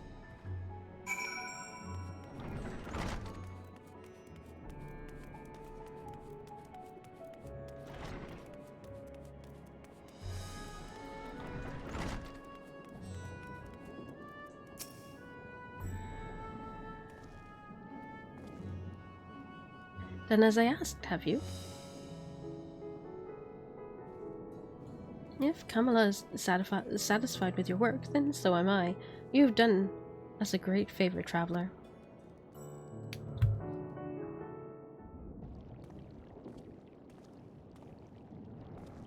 I, too, have delivered the instruments and the apparatus entrusted to me.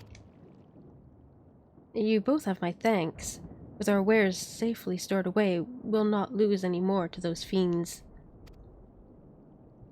I take it your establishment did not escape the attack unscathed. We did not. Thankfully, most of our workers had already left for the day, but those of us still here saw it all. We looked to the burning skies in confusion, and then, before we could even begin to make sense of it, a hideous creature burst through the doors, shrieking. We ran for our lives, but one of my colleagues was not so fortunate. He cried out, a scream of such agony, such terror, and in the next instant he, too, sprouted fearsome claws. The sight of it caused another fellow to panic, and then he too transformed.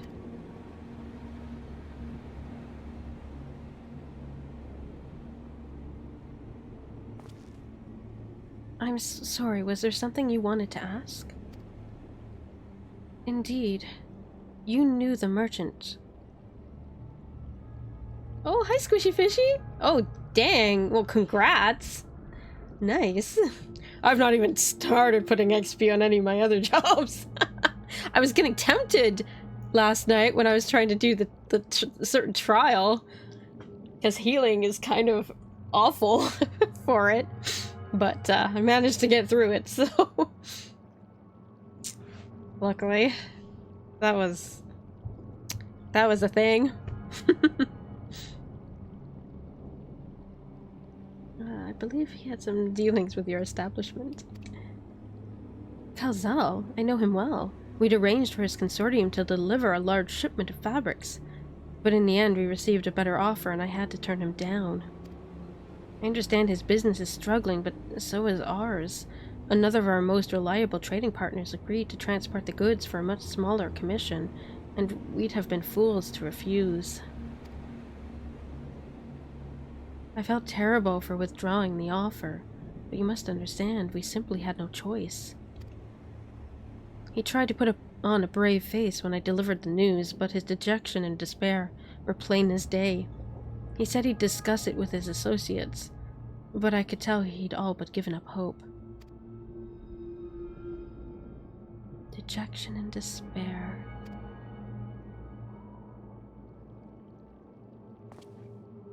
You remember what we saw in Vanaspati, yes? Soldiers and jungle dwellers pushed to the very brink, turning into beasts one after another, the next. It would seem that the same phenomenon occurred here. The poor craftsmen attacked by the fiends as well as those that witnessed it, all undergoing the change. I suspect that everything began with Calzal. By all accounts, it was he who suffered the most profound and piercing despair. Wait, could that be it? That such intense emotions were what triggered his transformation?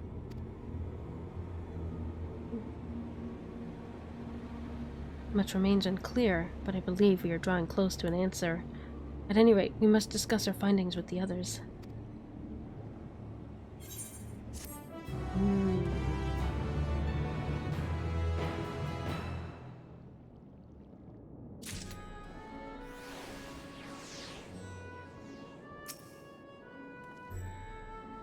Can the despair of a man's own heart consign him to such a terrible fate?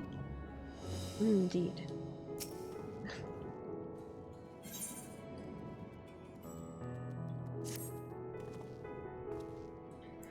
We were to reconvene with the others in front of the Meghaduta, were we not? That should be just outside. With any luck, they will have already returned from their own investigations. My friend, we must take our leave. I pray that your establishment is spared further tragedy. But remember, your lives are far more precious than any wares. If you are ordered to flee, do so without hesitation. Indeed. I thank you for your concern, and I pray you two take care as well.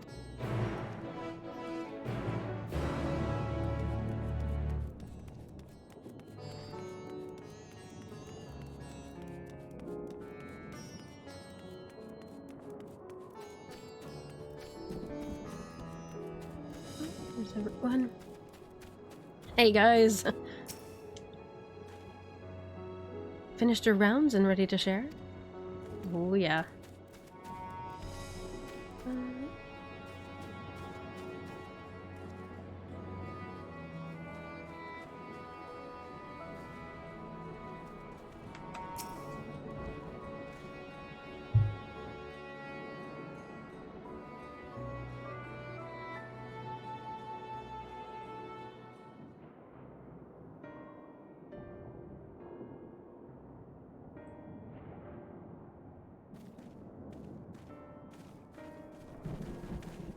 There you are. You've spoken with the survivors. Indeed. We thought to share what we have gleaned, that we might together gain a greater understanding of present circumstances.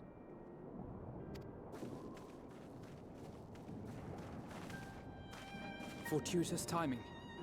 Alize and I completed our own investigations not long ago. Then we should take a moment to compare notes. Shall we begin with the two of you?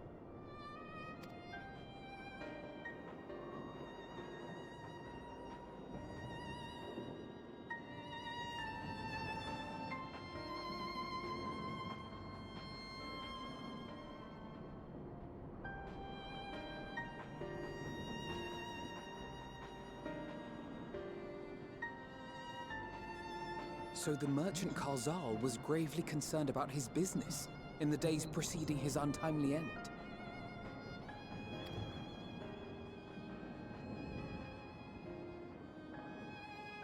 The tales we heard were much the same. The first victims to be changed into blasphemies were all overcome with anguish of one manner or another.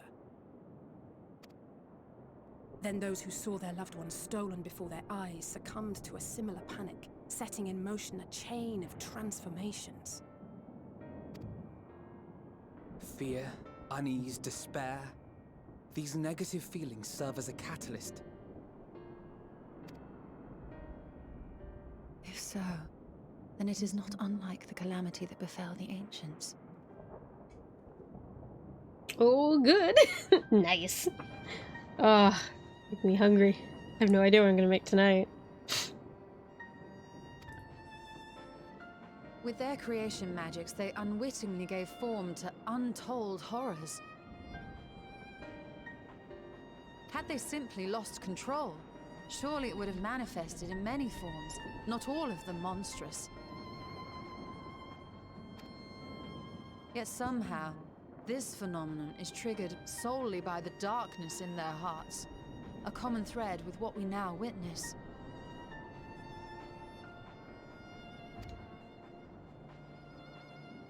Common, but not identical. While the beasts the ancients faced were forged with magic alone, those of today are born of sentient beings. Why remains to be seen, but there is one fundamental difference between us and our predecessors. Our souls are sundered, whereas theirs were not. Perhaps that single variable makes all the difference. If I may, there was another detail that troubled me. We have it on good authority that Karzal's transformation took place before the skies began to burn. What? If that's true, then the situation's more dire than we realized. It means even if there's no ominous sign presaging the final days, anyone, anywhere, has the potential to become a beast. Even in lands we thought safe, even as we speak.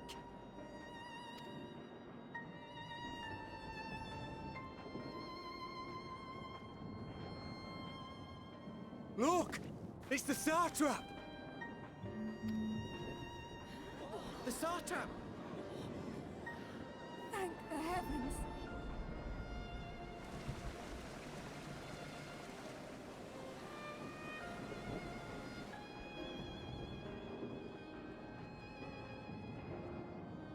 My countrymen, I am relieved and heartened to see you strong and safe. While the danger has not yet passed, far from it, allow me to assure you that the beasts that raged within the city walls have been exterminated to the last. Outside this sanctuary, the brave men and women of the Radiant Host and our dragon ally continue to battle our unholy foes. I pray these tidings put your minds at ease and help you calm your hearts. Have faith that we shall soon conquer this terrible trial. Your Excellency, is there any word from Palaka's stand?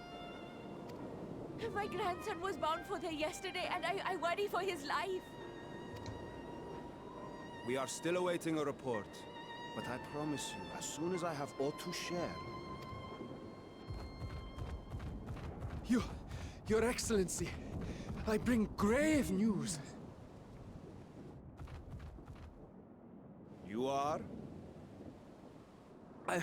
I'm Matsya of Akyali, a humble fisherman. Ah, I remember you from our first visit. Wait, you're... But no, that can wait. When the skies turned red, I set off for Palaka's stand, fearing for the safety of a friend.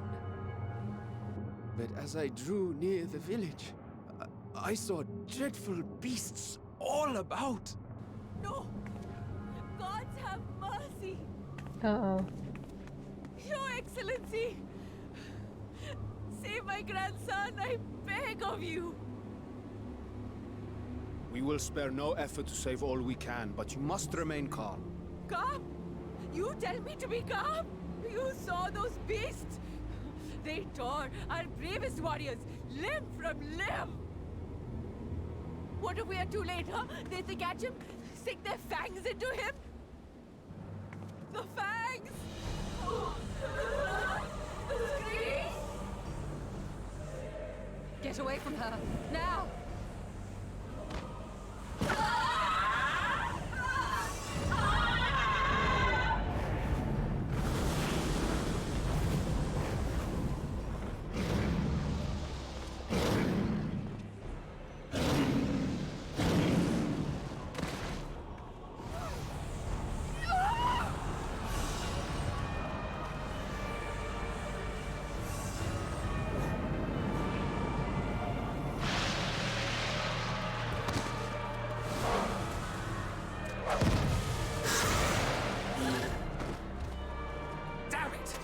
We've got to kill them before it spreads. We'll handle this. See the townspeople to safety.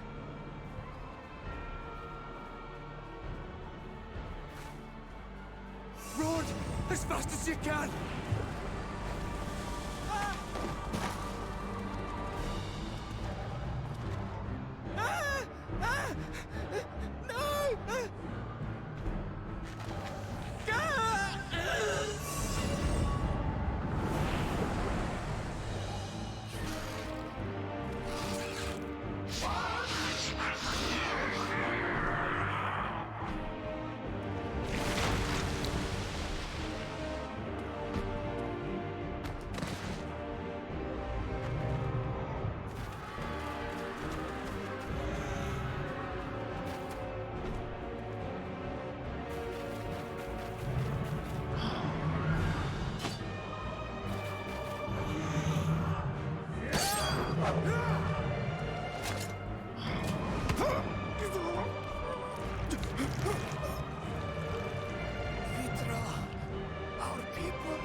Shit.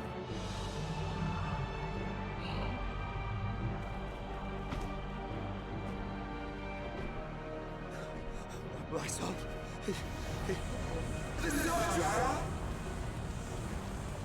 Enough! You must run. For their sake and your own.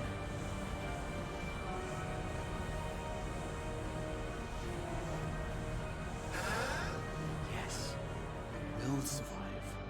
You must.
Be strong, my friends.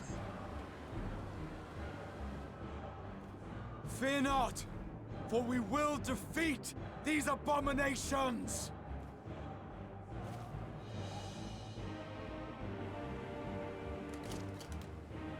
Brave men and women of the Radiant Host, lend your Stola and Thancred your aid. Let not a single beast escape.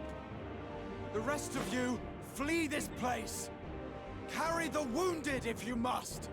Head indoors or underground. Above all, stay calm. No beast will follow you. We will see to that.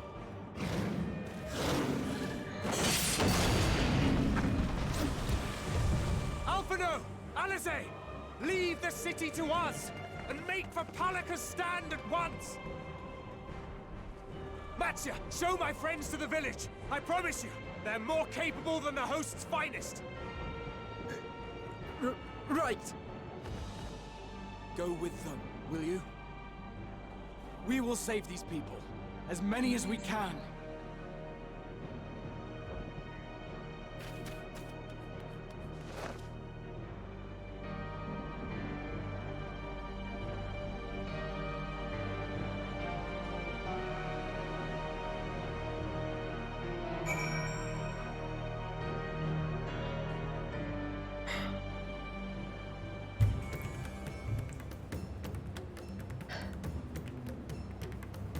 Man.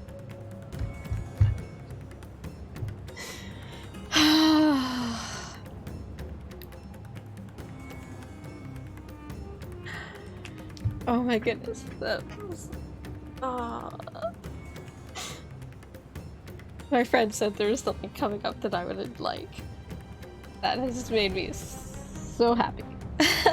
And so many people being like, he's not the Exarch anymore. Oh shit. Oh man.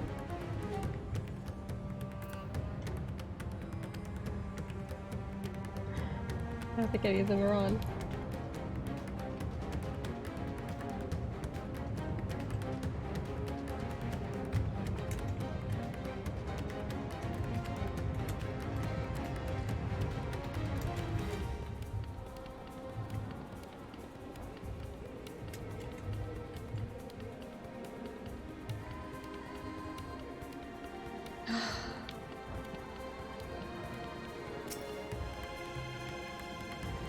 We meet again.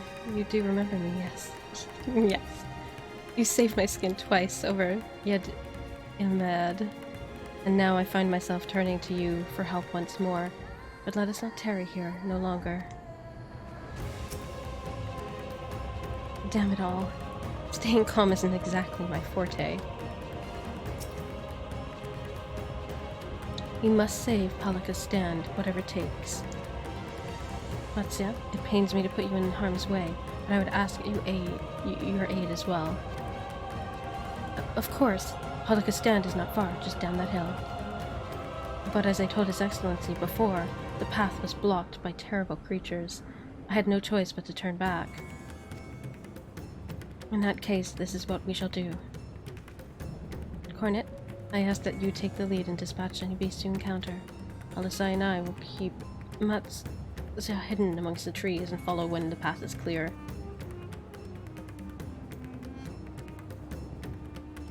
There's no telling what dangers await us. Keep your eyes peeled.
okay person, but thank you.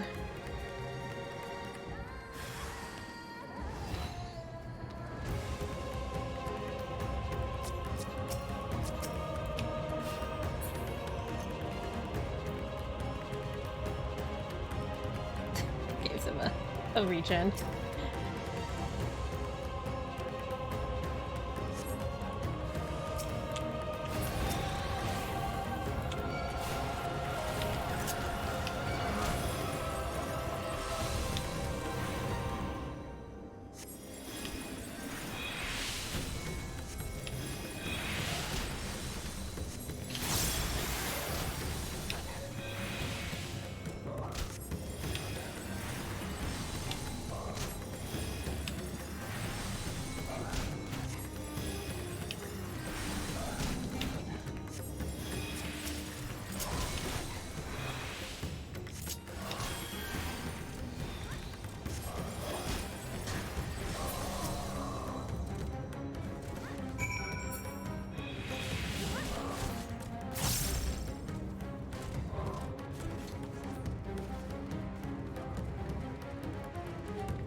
What's happening to them? Good work, Cornet. Oh, I worry for Matza.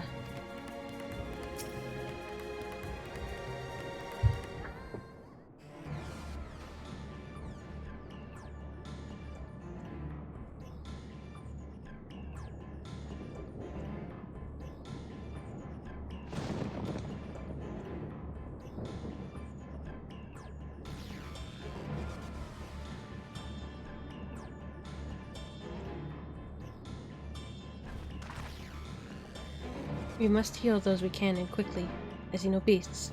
Stay on your guard.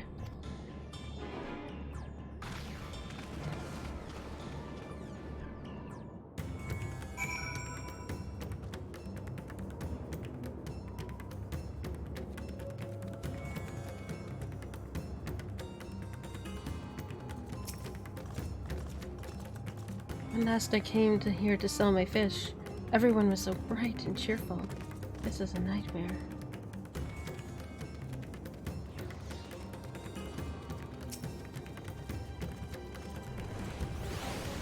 There, you'll be fine. The pain will pass soon.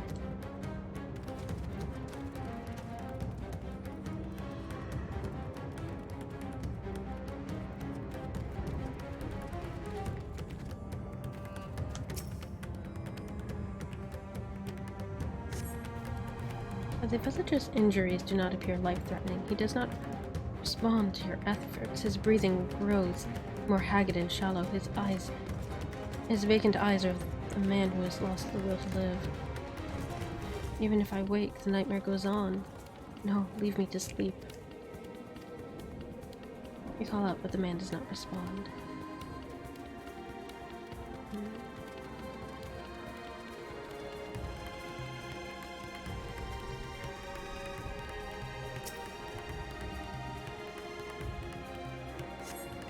Willing body, his heart. Lord.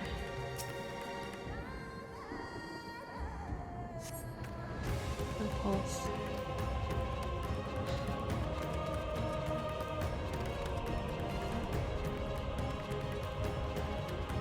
There's Alice. Who was there? Oh. There she is.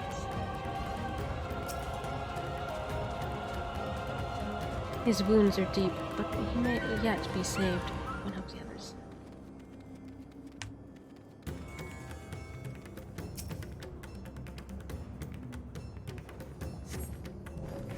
Have you come to help us? Too late. Too late. My family and my friends.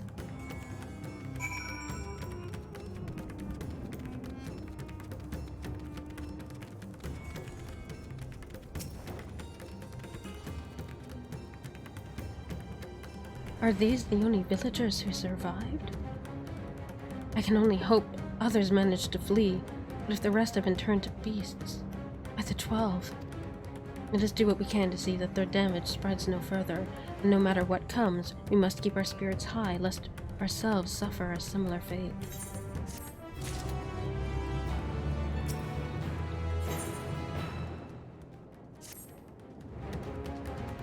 I can tend to the rest. Pray look after Matza. No doubt what we have seen here weighs heavier on his heart than ours.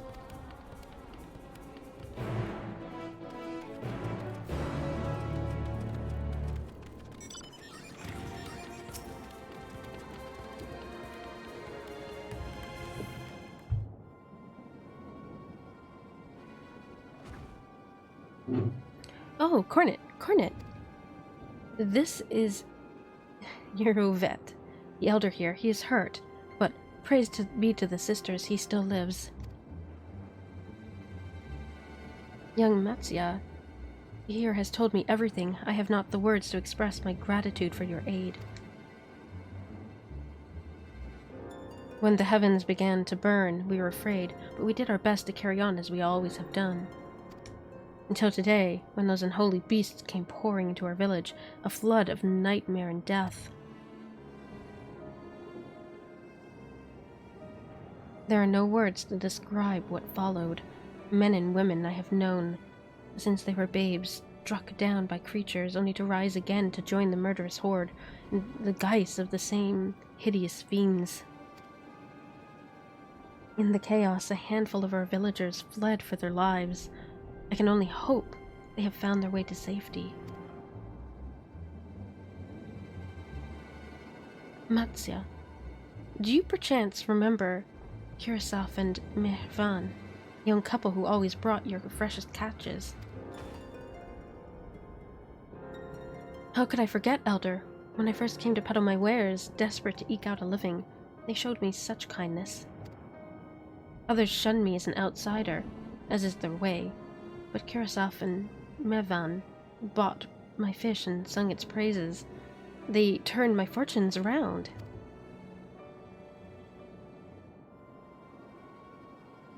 Alas, I fear they're in terrible danger. I saw them running toward Agma Temple, one of those beasts in close pursuit.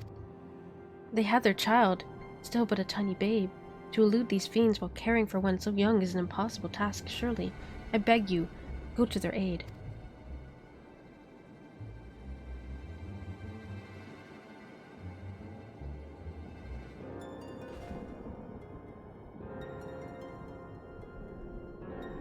I want to help them, yet I am but a fisherman.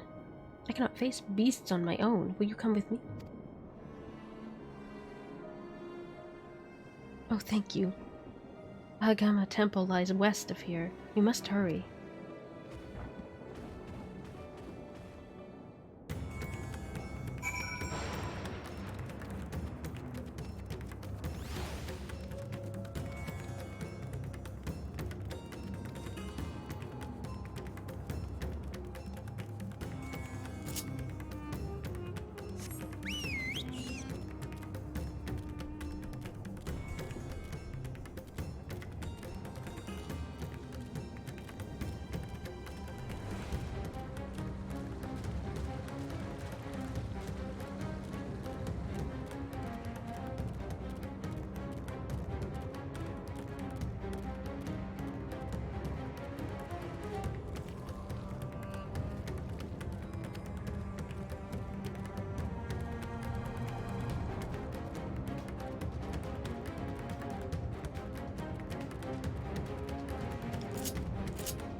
The temple is just ahead.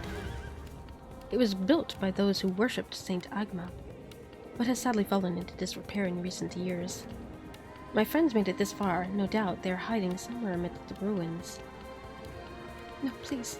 Please stay back. Uh-oh. That was Kurosawa. Oh no, this is not good.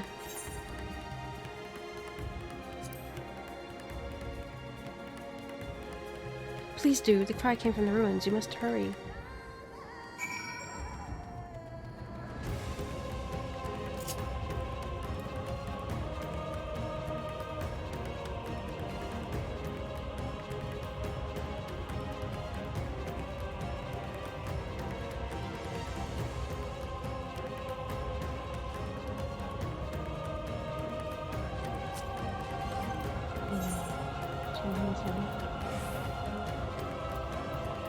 What do I have?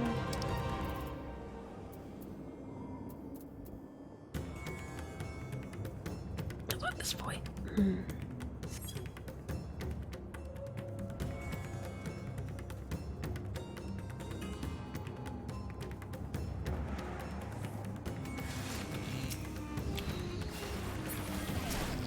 Come on. These are mine. Dude, I'm killing mine. I'm good.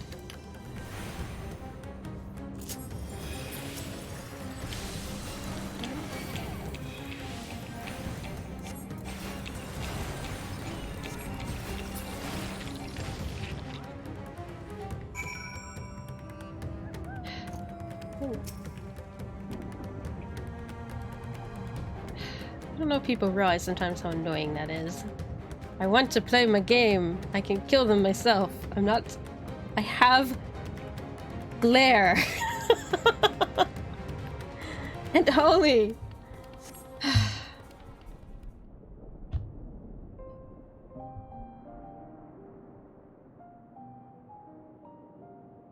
The man lies motionless on the ground, bearing a grievous wound.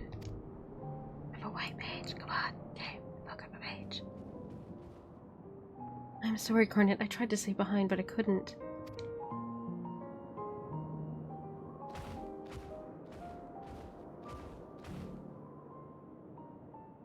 No, it cannot be. Is someone... anyone? My arm is so heavy and my legs, I cannot feel my legs. My life fled with our daughter. I need to find them. I need to be with them. I need... Oh... No! Keshav, no! You must stay strong. More time I thought I had. I don't want to die.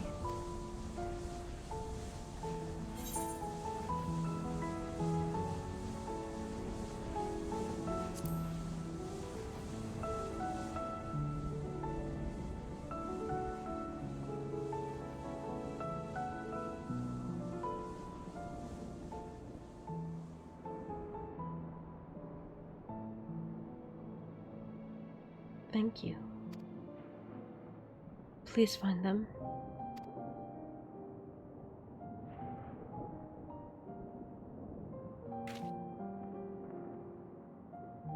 Evan still lives, and she has their child. You must search the jungle between here and Palakistan. There is nowhere else she could have gone, I think.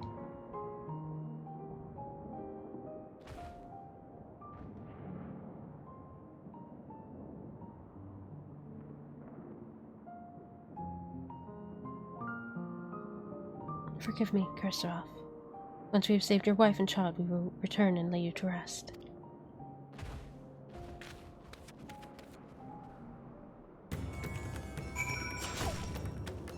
Oof.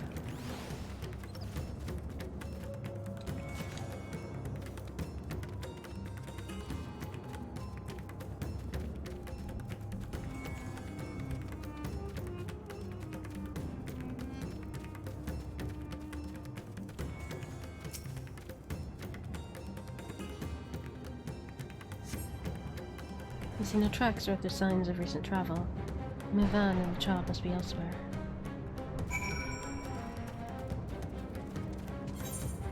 Oh, that's the one I could never get to. I can get to it now.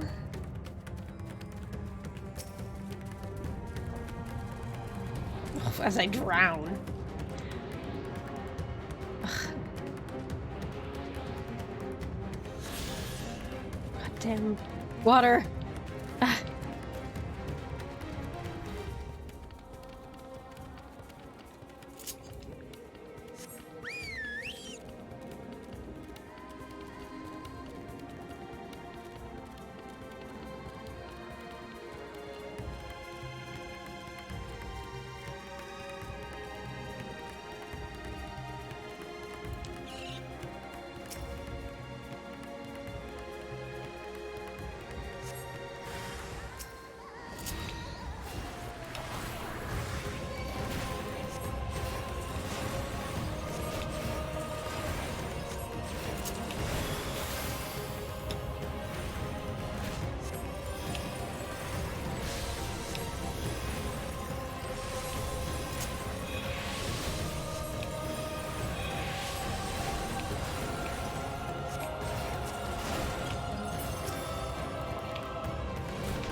If Mivan and her daughter came through this area recently, you see no evidence of their passage.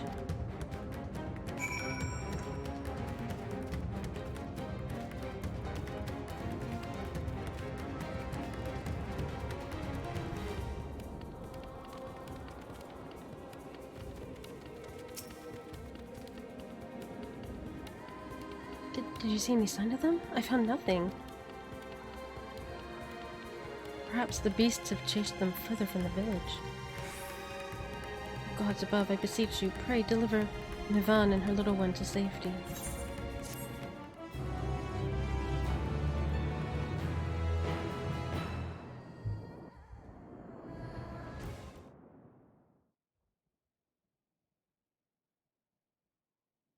Wow, in the skies.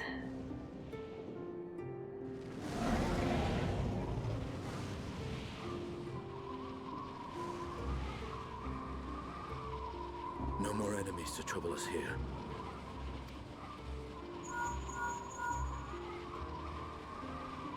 It's me. I'll fare you below.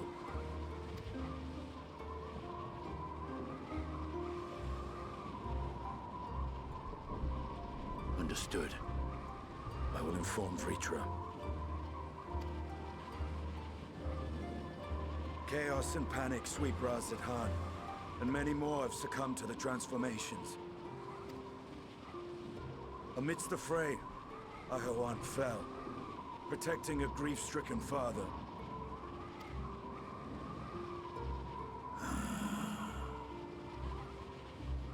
My friends fight alongside your Radiant host to secure the capital. Beasts have been sighted in Palakistan as well. We have divided our forces in hopes of quelling the threat there. Of small solace is that we now know what triggers the transformation. As my companions tell it,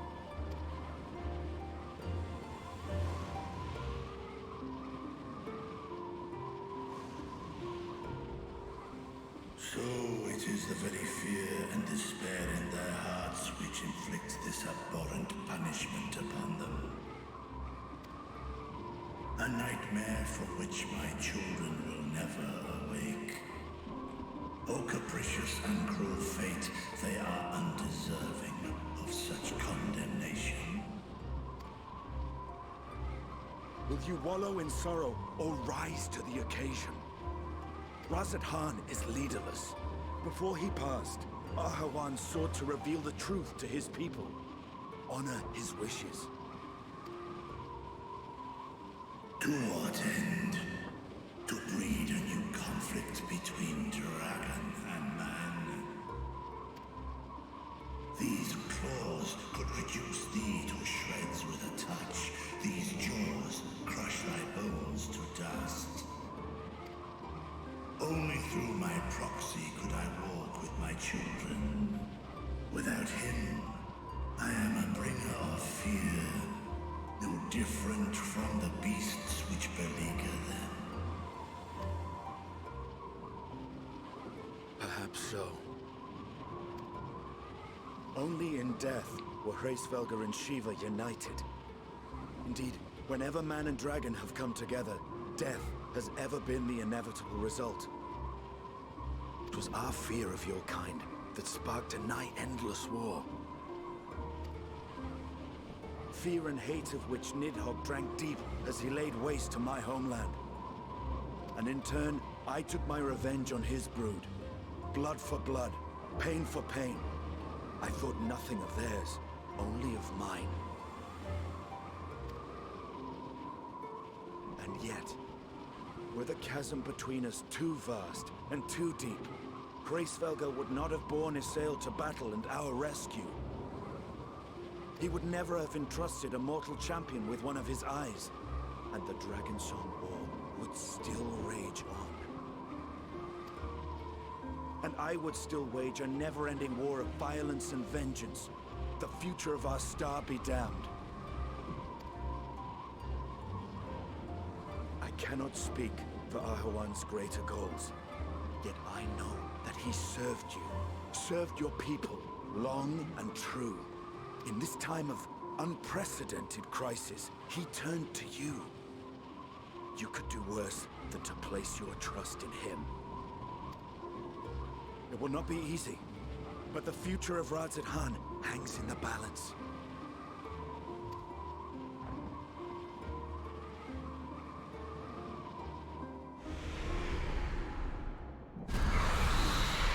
We have company.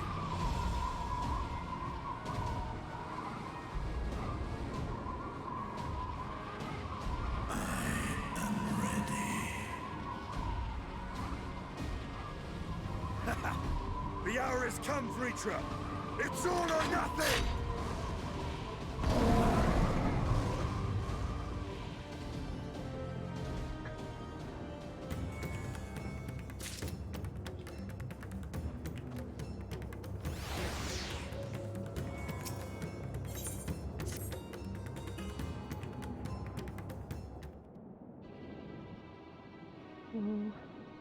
If Mivan fled deeper into the jungle, she and her child are in grave danger.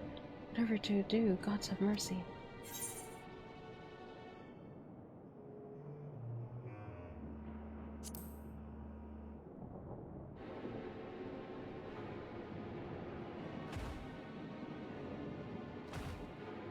But how can I at a time like this? They could be dead.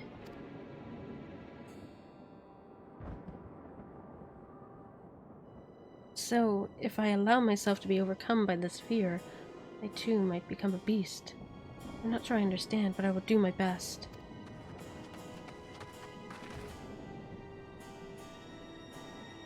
I've seen to the wounded. How did you two fare?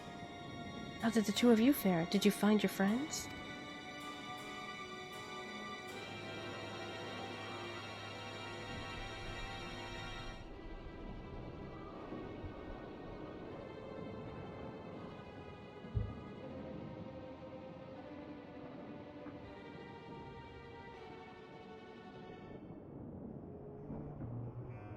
I see. In that case, let us help you find the mother and child. Before we leave, we must ensure the village will be safe in our absence.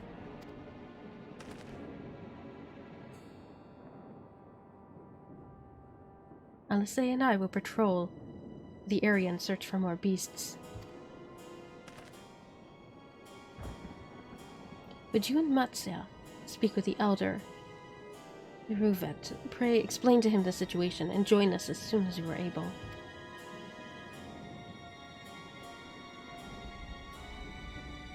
We will save Mivan and her child. We can do that much for Khosraf.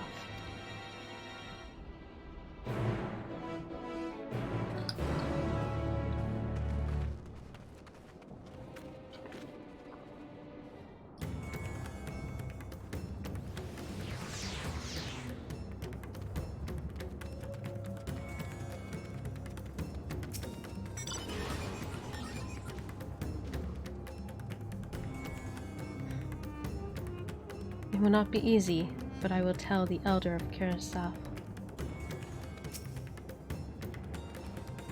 I am heartened to see you both safe, but what of the family? We found Karasaf, but he... Say no more. I understand. We have lost another of our dear friends. Karasaf may be gone, but there's still hope for Mithran and their child. Please find them, I beg of you. And if, in your search, you come across anyone else who escaped the slaughter, pray tell them what has happened. I will do my best to keep the villagers safe and their spirits high. Come, let us rejoin our friends at once.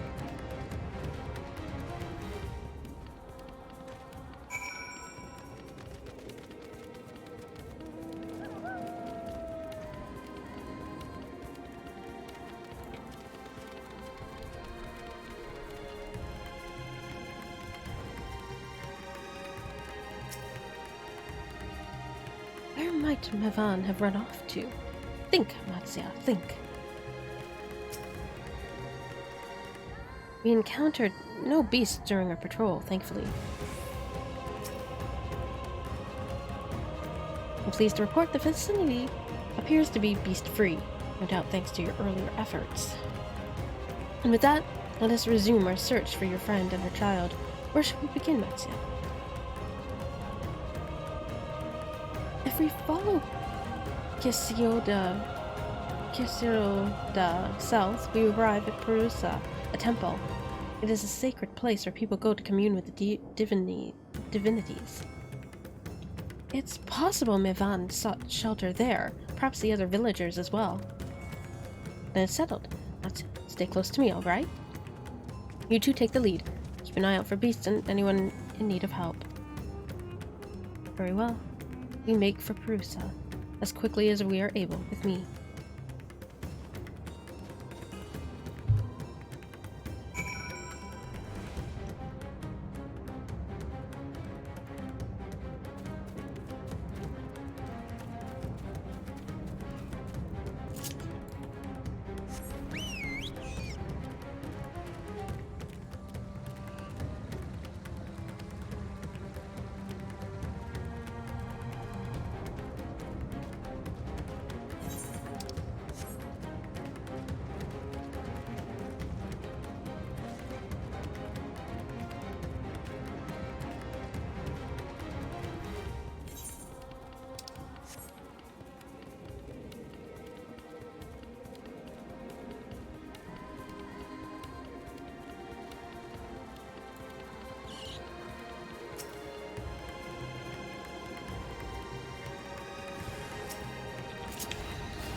Thank you. I thought I was done for.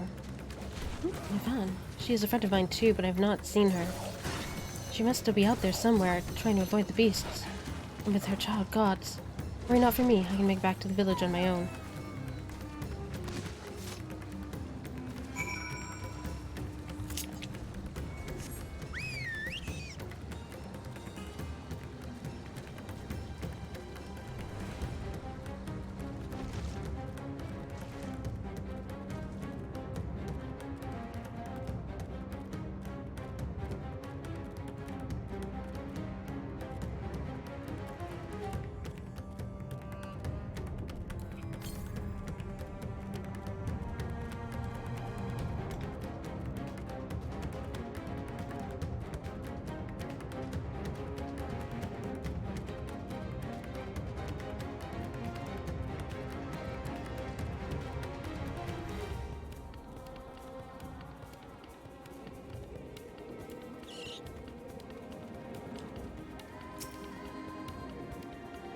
Wait, Jerusalem lies just up ahead, but something terrible has happened.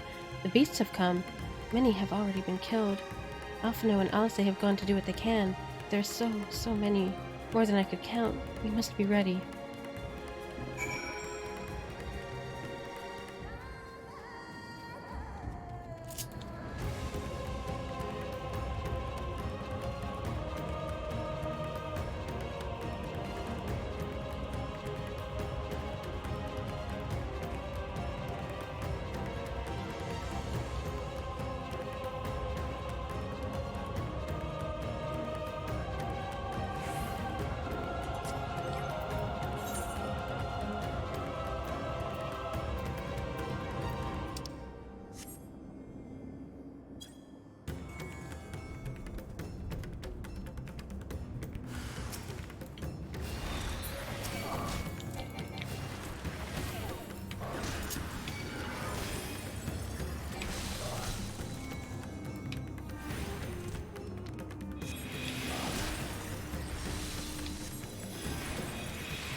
Remain calm and do not wander off. I will tend to the wounded.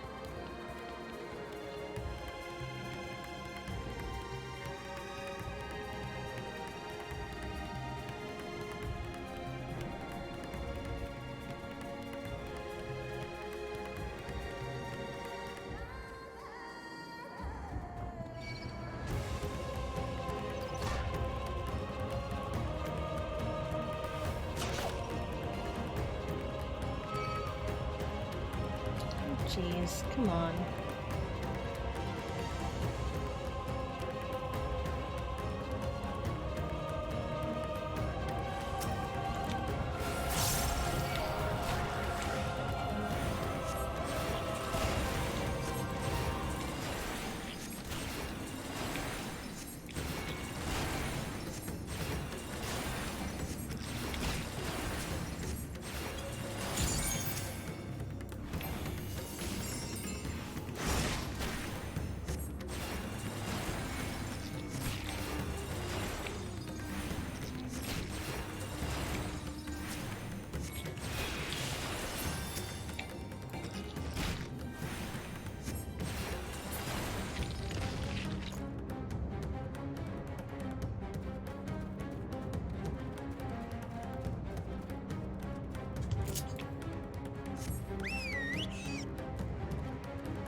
Stay strong. Keep you safe, I promise.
There you are. How fare the others?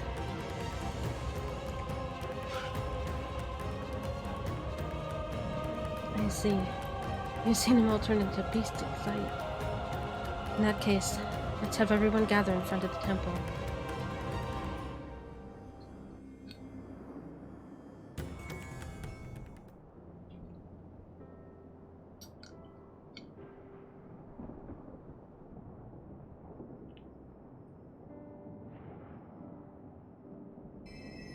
Courage, friend. The pain will pass. Has anyone seen Mevan?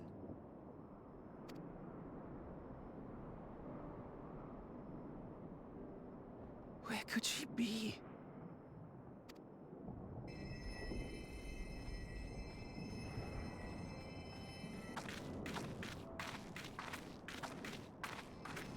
We've dealt with all the blasphemies, and made certain no villagers are still in hiding.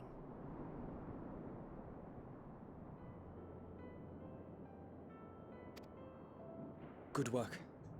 We've otherwise tended to the wounded as best we can. What will become of us? Help is on the way, surely. We may have to abandon our homes now, but we will return, someday. But where can we go? Is anywhere even safe? That I cannot say. Well, I can. Nowhere's safe. Run all you like, but there's no escaping these things. And even if I could, it's too late for my family.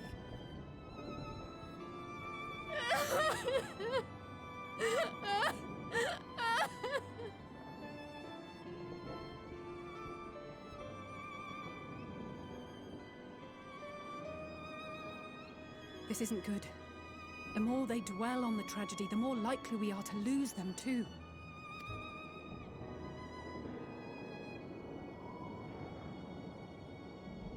My friends, this is a place of worship. Should your heart quake with sadness, cast your mind to the heavens and remember. Remember the teachings of the old gods.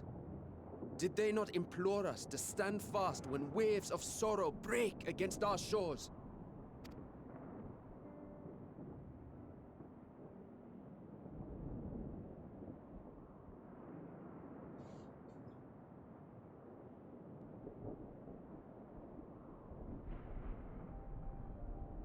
Know this, my children. There is more ugliness than beauty in this world. To live is to suffer. To drink of calamity and drown in anguish. To toil and be tested, always and ever.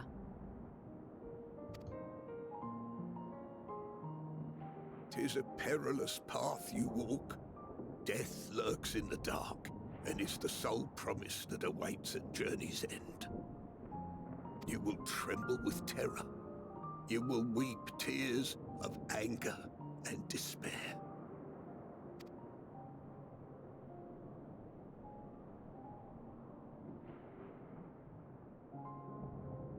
But do not avert your eyes. See your life for what it is. Then will you see how the hardships make you strong.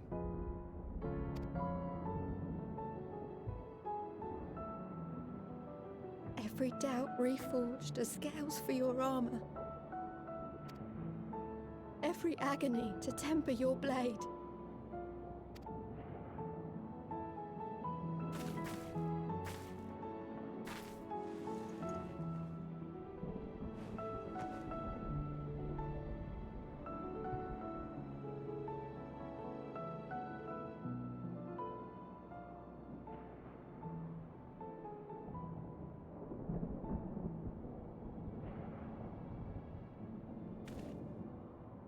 Thank you, lad.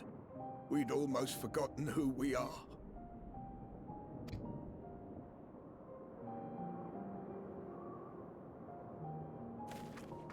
My undying gratitude to you as well, my friends. You were searching for Mevon, no? We must return home. I pray you help the boy find his friend. Gladly. We dispatched what beasts we could, but the roads are still dangerous. Stay together and go in safety.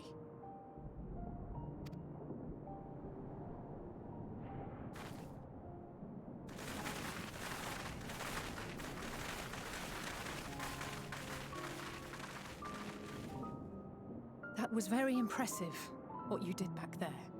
Those words seem to resonate with your people. They should. They were the first spoken unto our ancestors by the divinity of legend. I'm easily upset, and fish are wont to flee a temperamental hand, so I recite the teachings over and over to calm myself.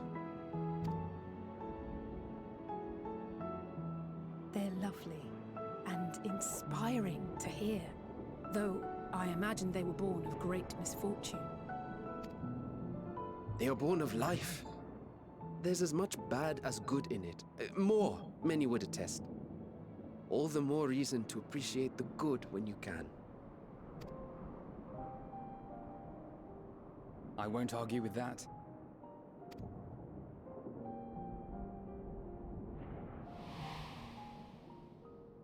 In darkness, seek joy. Surrender not to sadness, and see beyond despair. Walk free, and bear the light for others to follow.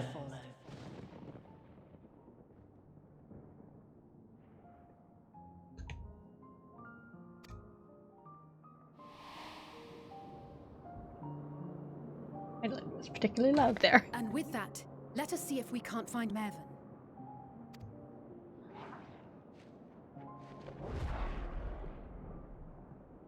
Did you see? That beast was chasing someone.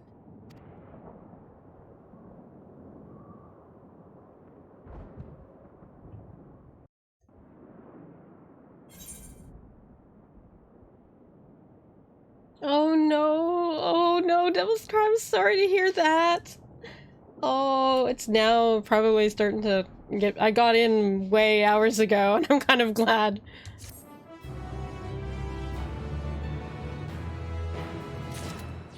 Oh, 9 error message, oof.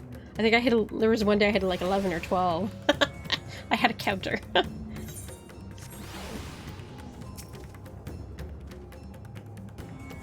go after them at once. Where's that move on?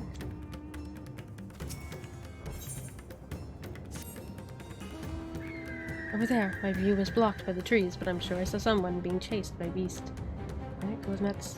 Yeah, and search along the river. Off and I will circle around from the south.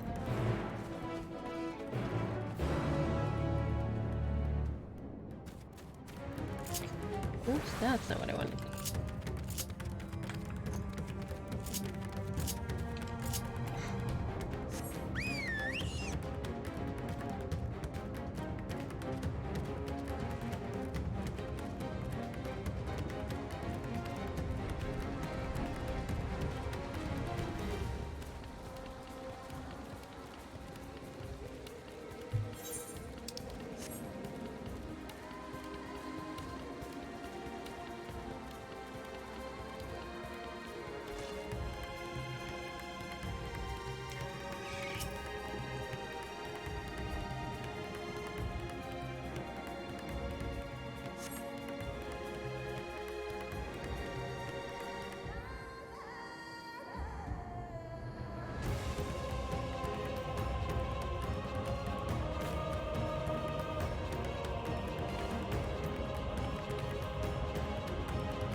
God have mercy!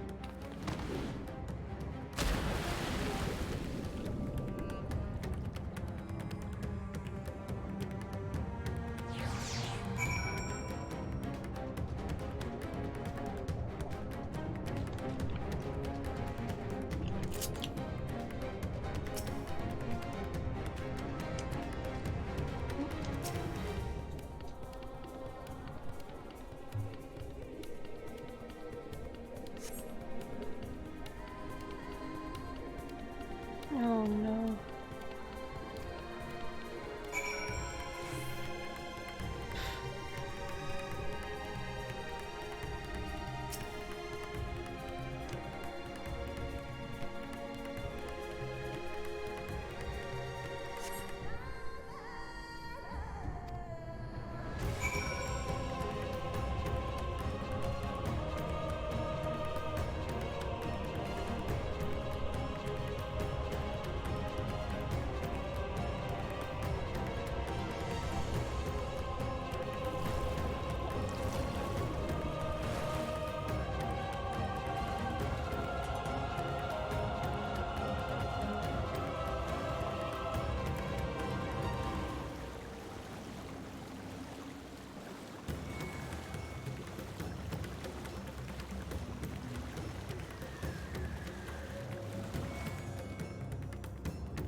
So where are they? Did you find Mivan and the child?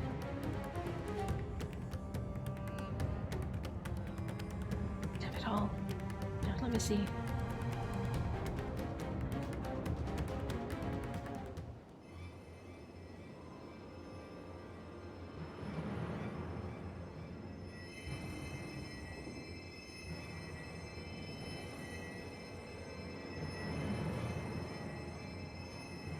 She's so cold, Alphino. The child is alert, and I see no wounds, and yet... she grows weaker. My spells can do no more. What she needs is a change of clothes and a warm bed. We must hurry back.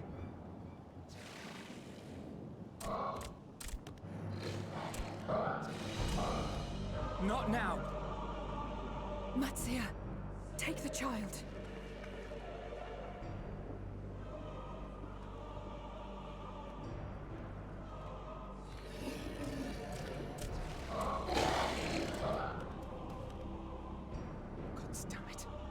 It appears we've made enough noise to be heard for miles around. More will be upon us ere long.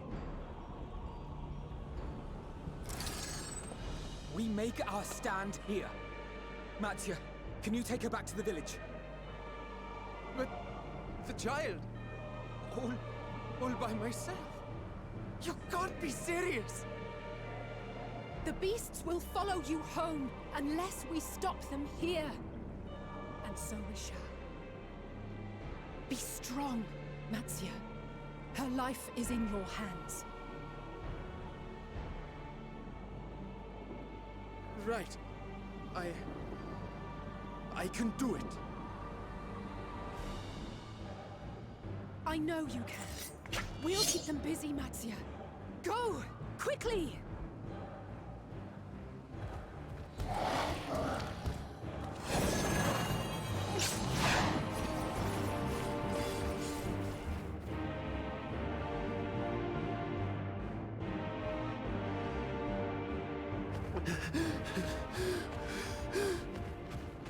Steady. You know the way.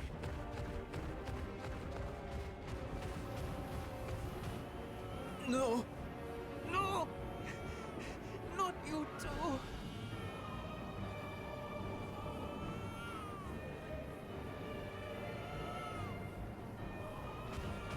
Don't be afraid. Don't be afraid. To live is to suffer. to drink of calamity.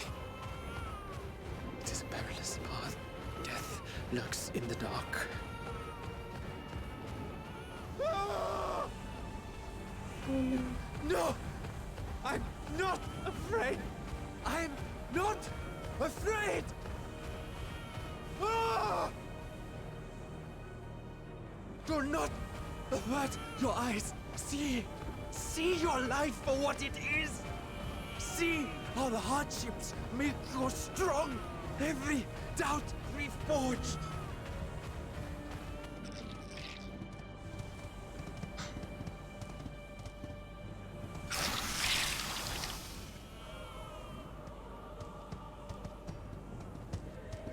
Every agony.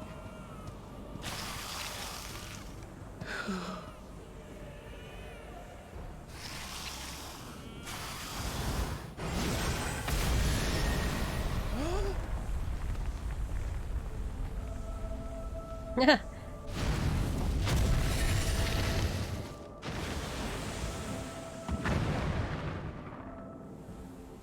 The divinity? Nay, but one who would deliver thee just the same.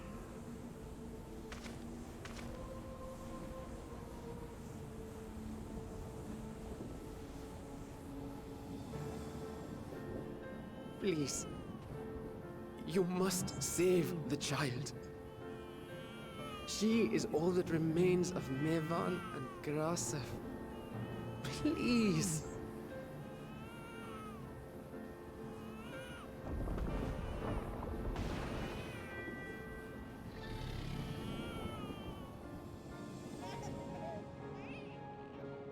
Well, well. Seems the babe's taken a liking to you.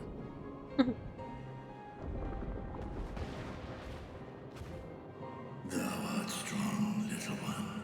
Let us convey thee to thy home.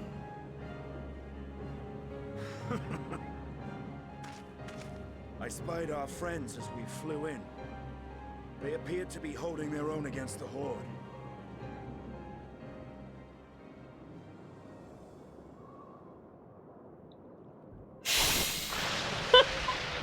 God.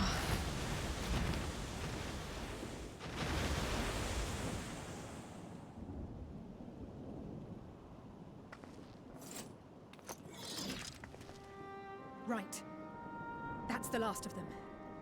We should hurry and find Matsia.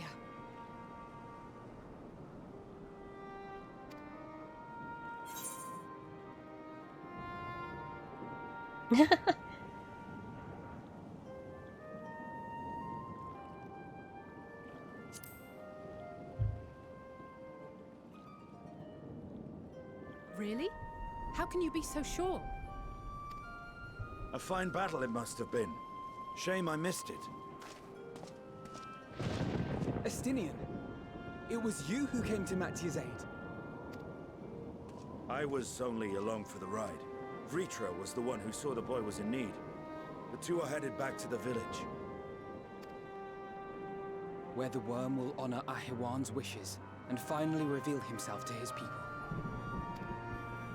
Perhaps so. Will you go and join them? There's something I need to do first. Mervyn gave her life so that her child might live. She deserves better than to be left to drift alone. She deserves to be laid to rest beside her husband at least. Will you help me?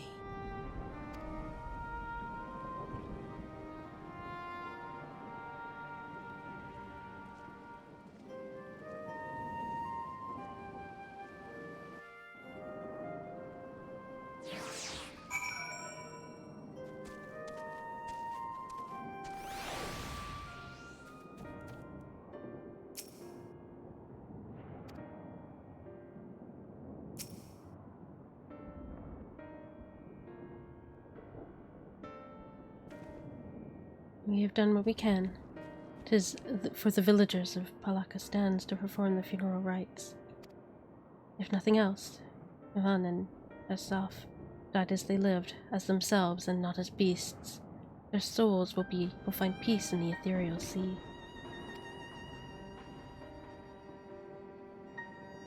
To think the day would come when even the smallest of solaces would be this comforting.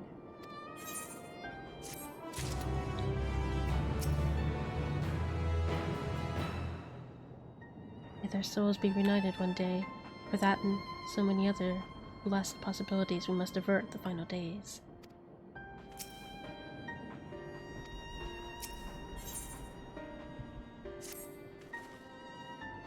You are ready then. In that case, let's head to Pelika's stand. No doubt Mitra is awaiting us.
Rest easy, for all is well here.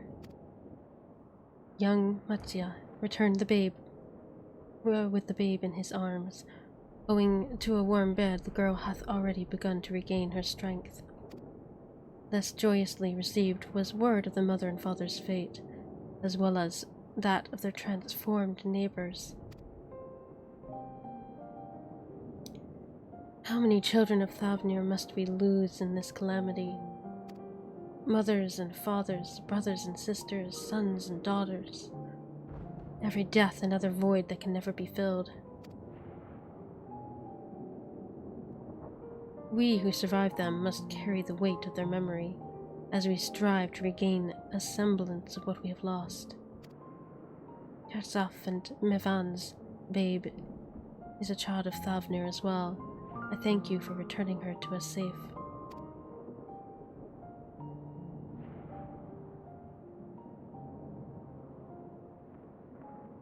Oh, great and merciful worm, I have not the words to express my gratitude. They say that were it not for you, brave Matsu and the child would have been lost to us forever. Long had I heard rumors that a mighty dragon had forged a pact of friendship with the satrap, but I never would have expected such a kind and gentle soul. Truth in part, but not in whole.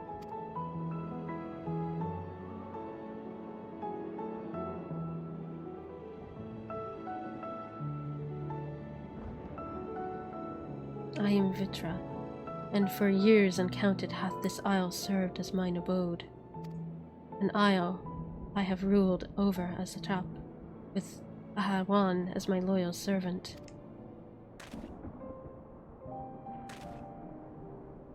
Are my ears to be believed? You were the true satrap all along.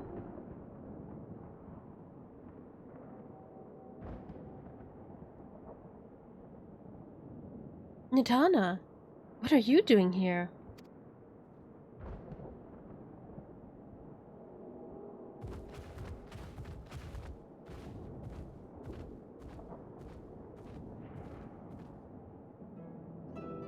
I heard from the Radiant that you had gone to help the people of Palakas stand in their time of need. And so I and several of my colleagues from the Great Work came to offer our services. The alchemists have already brewed up some potions for Mavan's daughter. But enough about us. You and your role are the far greater enigma. If you were the true satrap all along, could it be that young Vashran was created to serve as your emissary? Thou didst suspect the boy was but a simulacrum. A rumor has circulated for many years around the High Crucible that our most skilled alchemists were once commissioned by the satrap's family in secret to fashion a mamet indistinguishable from a living boy. Looking at Vashran with that knowledge, I simply put two and two together. I was not alone in drawing this conclusion, but like me, they no doubt recognized that the satrap, using a simulacrum to work more closely with his people, and decided not to press the issue. I'd always assumed one of Ahawen's associates was manipulating it from afar, though the truth is indeed far more surprising. It is an honor to meet you in the flesh, Master Vitra. Pray, allow me to express my gratitude. If you had not believed in and given us unto your scales, I do not know where we would be. Thank you from the bottom of my heart. 'Twas thou and thy fellow alchemists that fashioned the means to unmake the towers. You are the saviors not only of Raz-Atan, but the star. Far too kind you are, Master Vitra. But the star yet wants for salvation. Once more of my colleagues and I commit the knowledge and resources at our disposal to the mission of aiding the people in this darkest hour.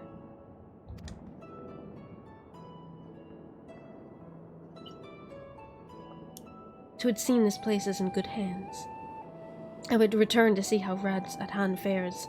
What will you do, Scions? I worry for the survivors we met at Perosa. Shall we pay them a visit before making our way back?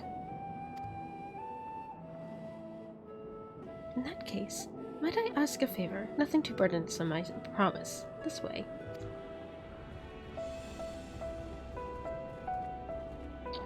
That's funny, the alchemists had it kind of half figured out anyway. They're just like, oh, okay, hi.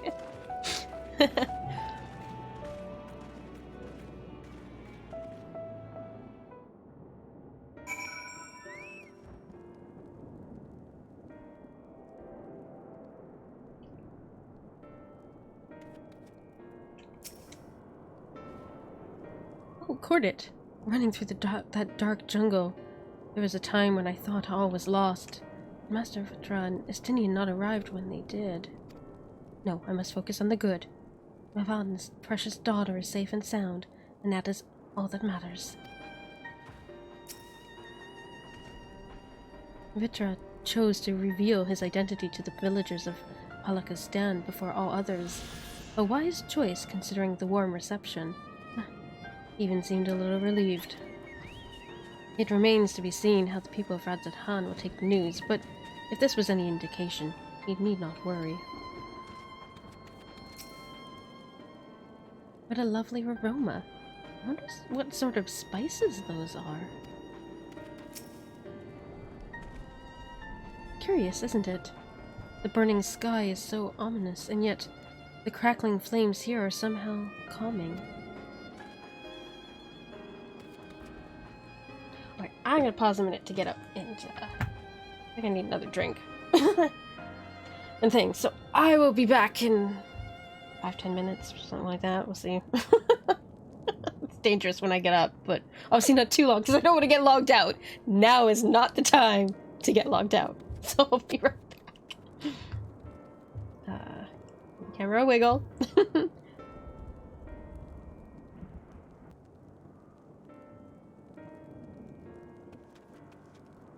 Okay, I'm back. Right.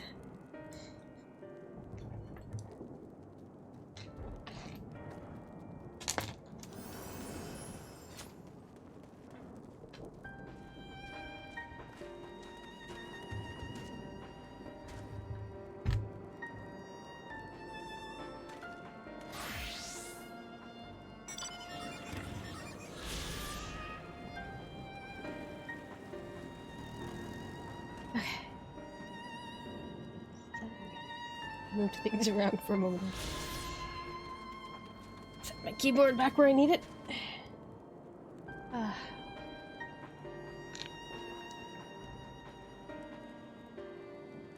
making space because I might have formed a croissant.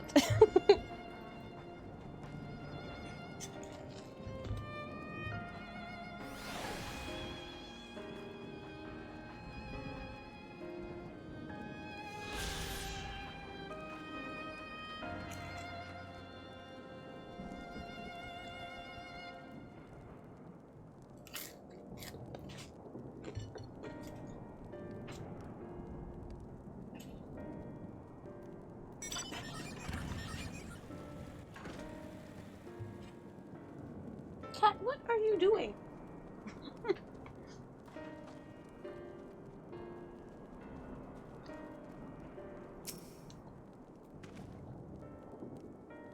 Oh, I did talk to them, didn't I?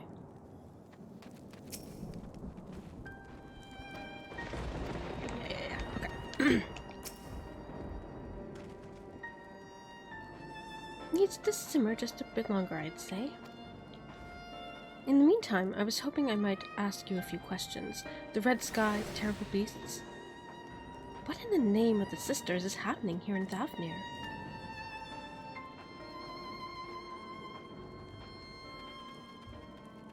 Oh my. That's rather a lot to take in. It would seem the situation is even more grave than we suspected. Thank you, friend. My colleagues and I will use your knowledge to see if it can further our own research. And with that, here we are. A pot of piping hot chai, brewed from my own secret recipe of spices and tea leaves, together with hearty helpings of rich milk and purest sugar. I've made enough for everyone in the village. Might I trouble you to deliver a few cups? The drink has medicinal properties, then? Not in the least. The ingredients are quite ordinary. It's so very tasty, though, and has a way of lifting the spirits. The spicy aroma and distinctive sweetness of chai is a simple, everyday pleasure on our island. Sometimes the best medicine is the simplest. A lovely sentiment, Irana. By all means, allow us to assist. I was drinking chai tea just last night. It's good. I like chai tea. Oh well. Chai. I think it means tea or something anyway, so I'm sort of going tea, but anyway. Chai is so good.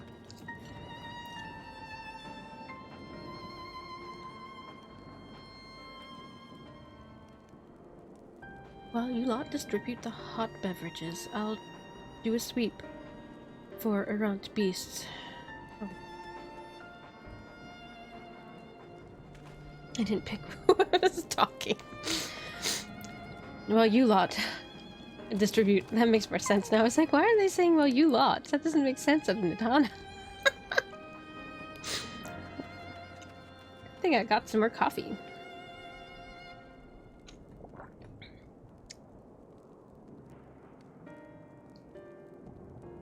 While you lot distribute hot beverages, I'll do a sweep for errant beasts to slay. A far less arduous task, no doubt. When you've finished, look for me at the wakeful Torana.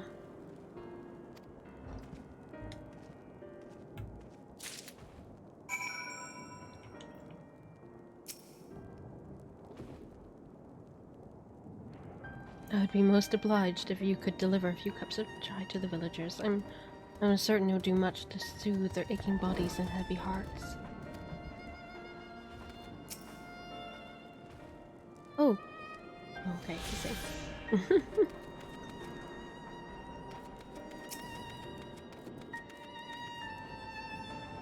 Look at them all lazing about, knowing full well beasts might strike again at any moment. Do they not realize their lives are in danger? Well, I, for one, intend to survive. I'm too young to die. Yes, I'll leave this island behind if I must. But where would I go? Is anywhere safe these days?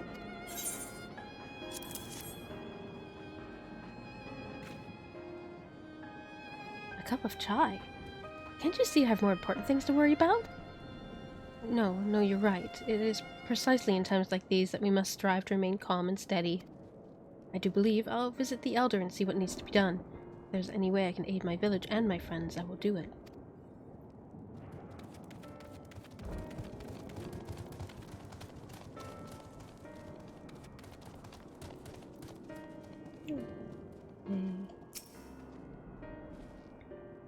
The aroma of chai is truly irresistible. Do you suppose Nitano would mind if I helped myself to a cup?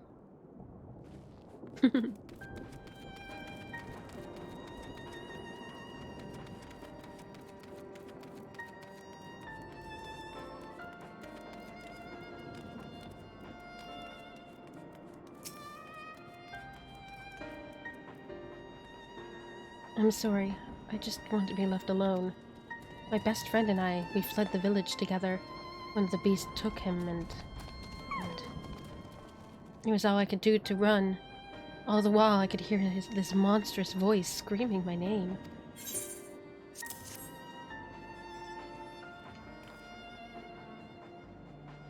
This is for me. We used to drink chai together often. Shared stories over steaming cups after a hard day's work. Thank you, friend. The pain may never pass, but I must press on, all the same. For his memory and for those who must remember.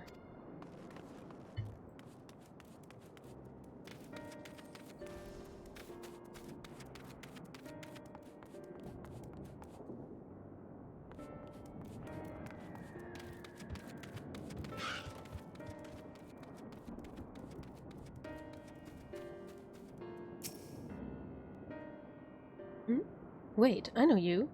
You're the one who saved us from those beasts back at the temple. Or not for you. Well, let's not even think about that. At times like this, we mustn't dwell on what might have been, but look to the future. But what future awaits us? How can Radzat Han hope to recover from this? Most of my friends are gone and I don't know where to return.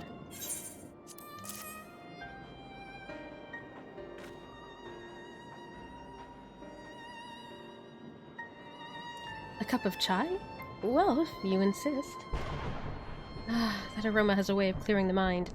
Come to think of it, we've faced our fair share of trials in the past as well, and no matter how hard the times, we've always come together as a people united. One day at a time, one step at a time, for that is all any of us can do. Yes, back to work once I finish this cup. Thank you.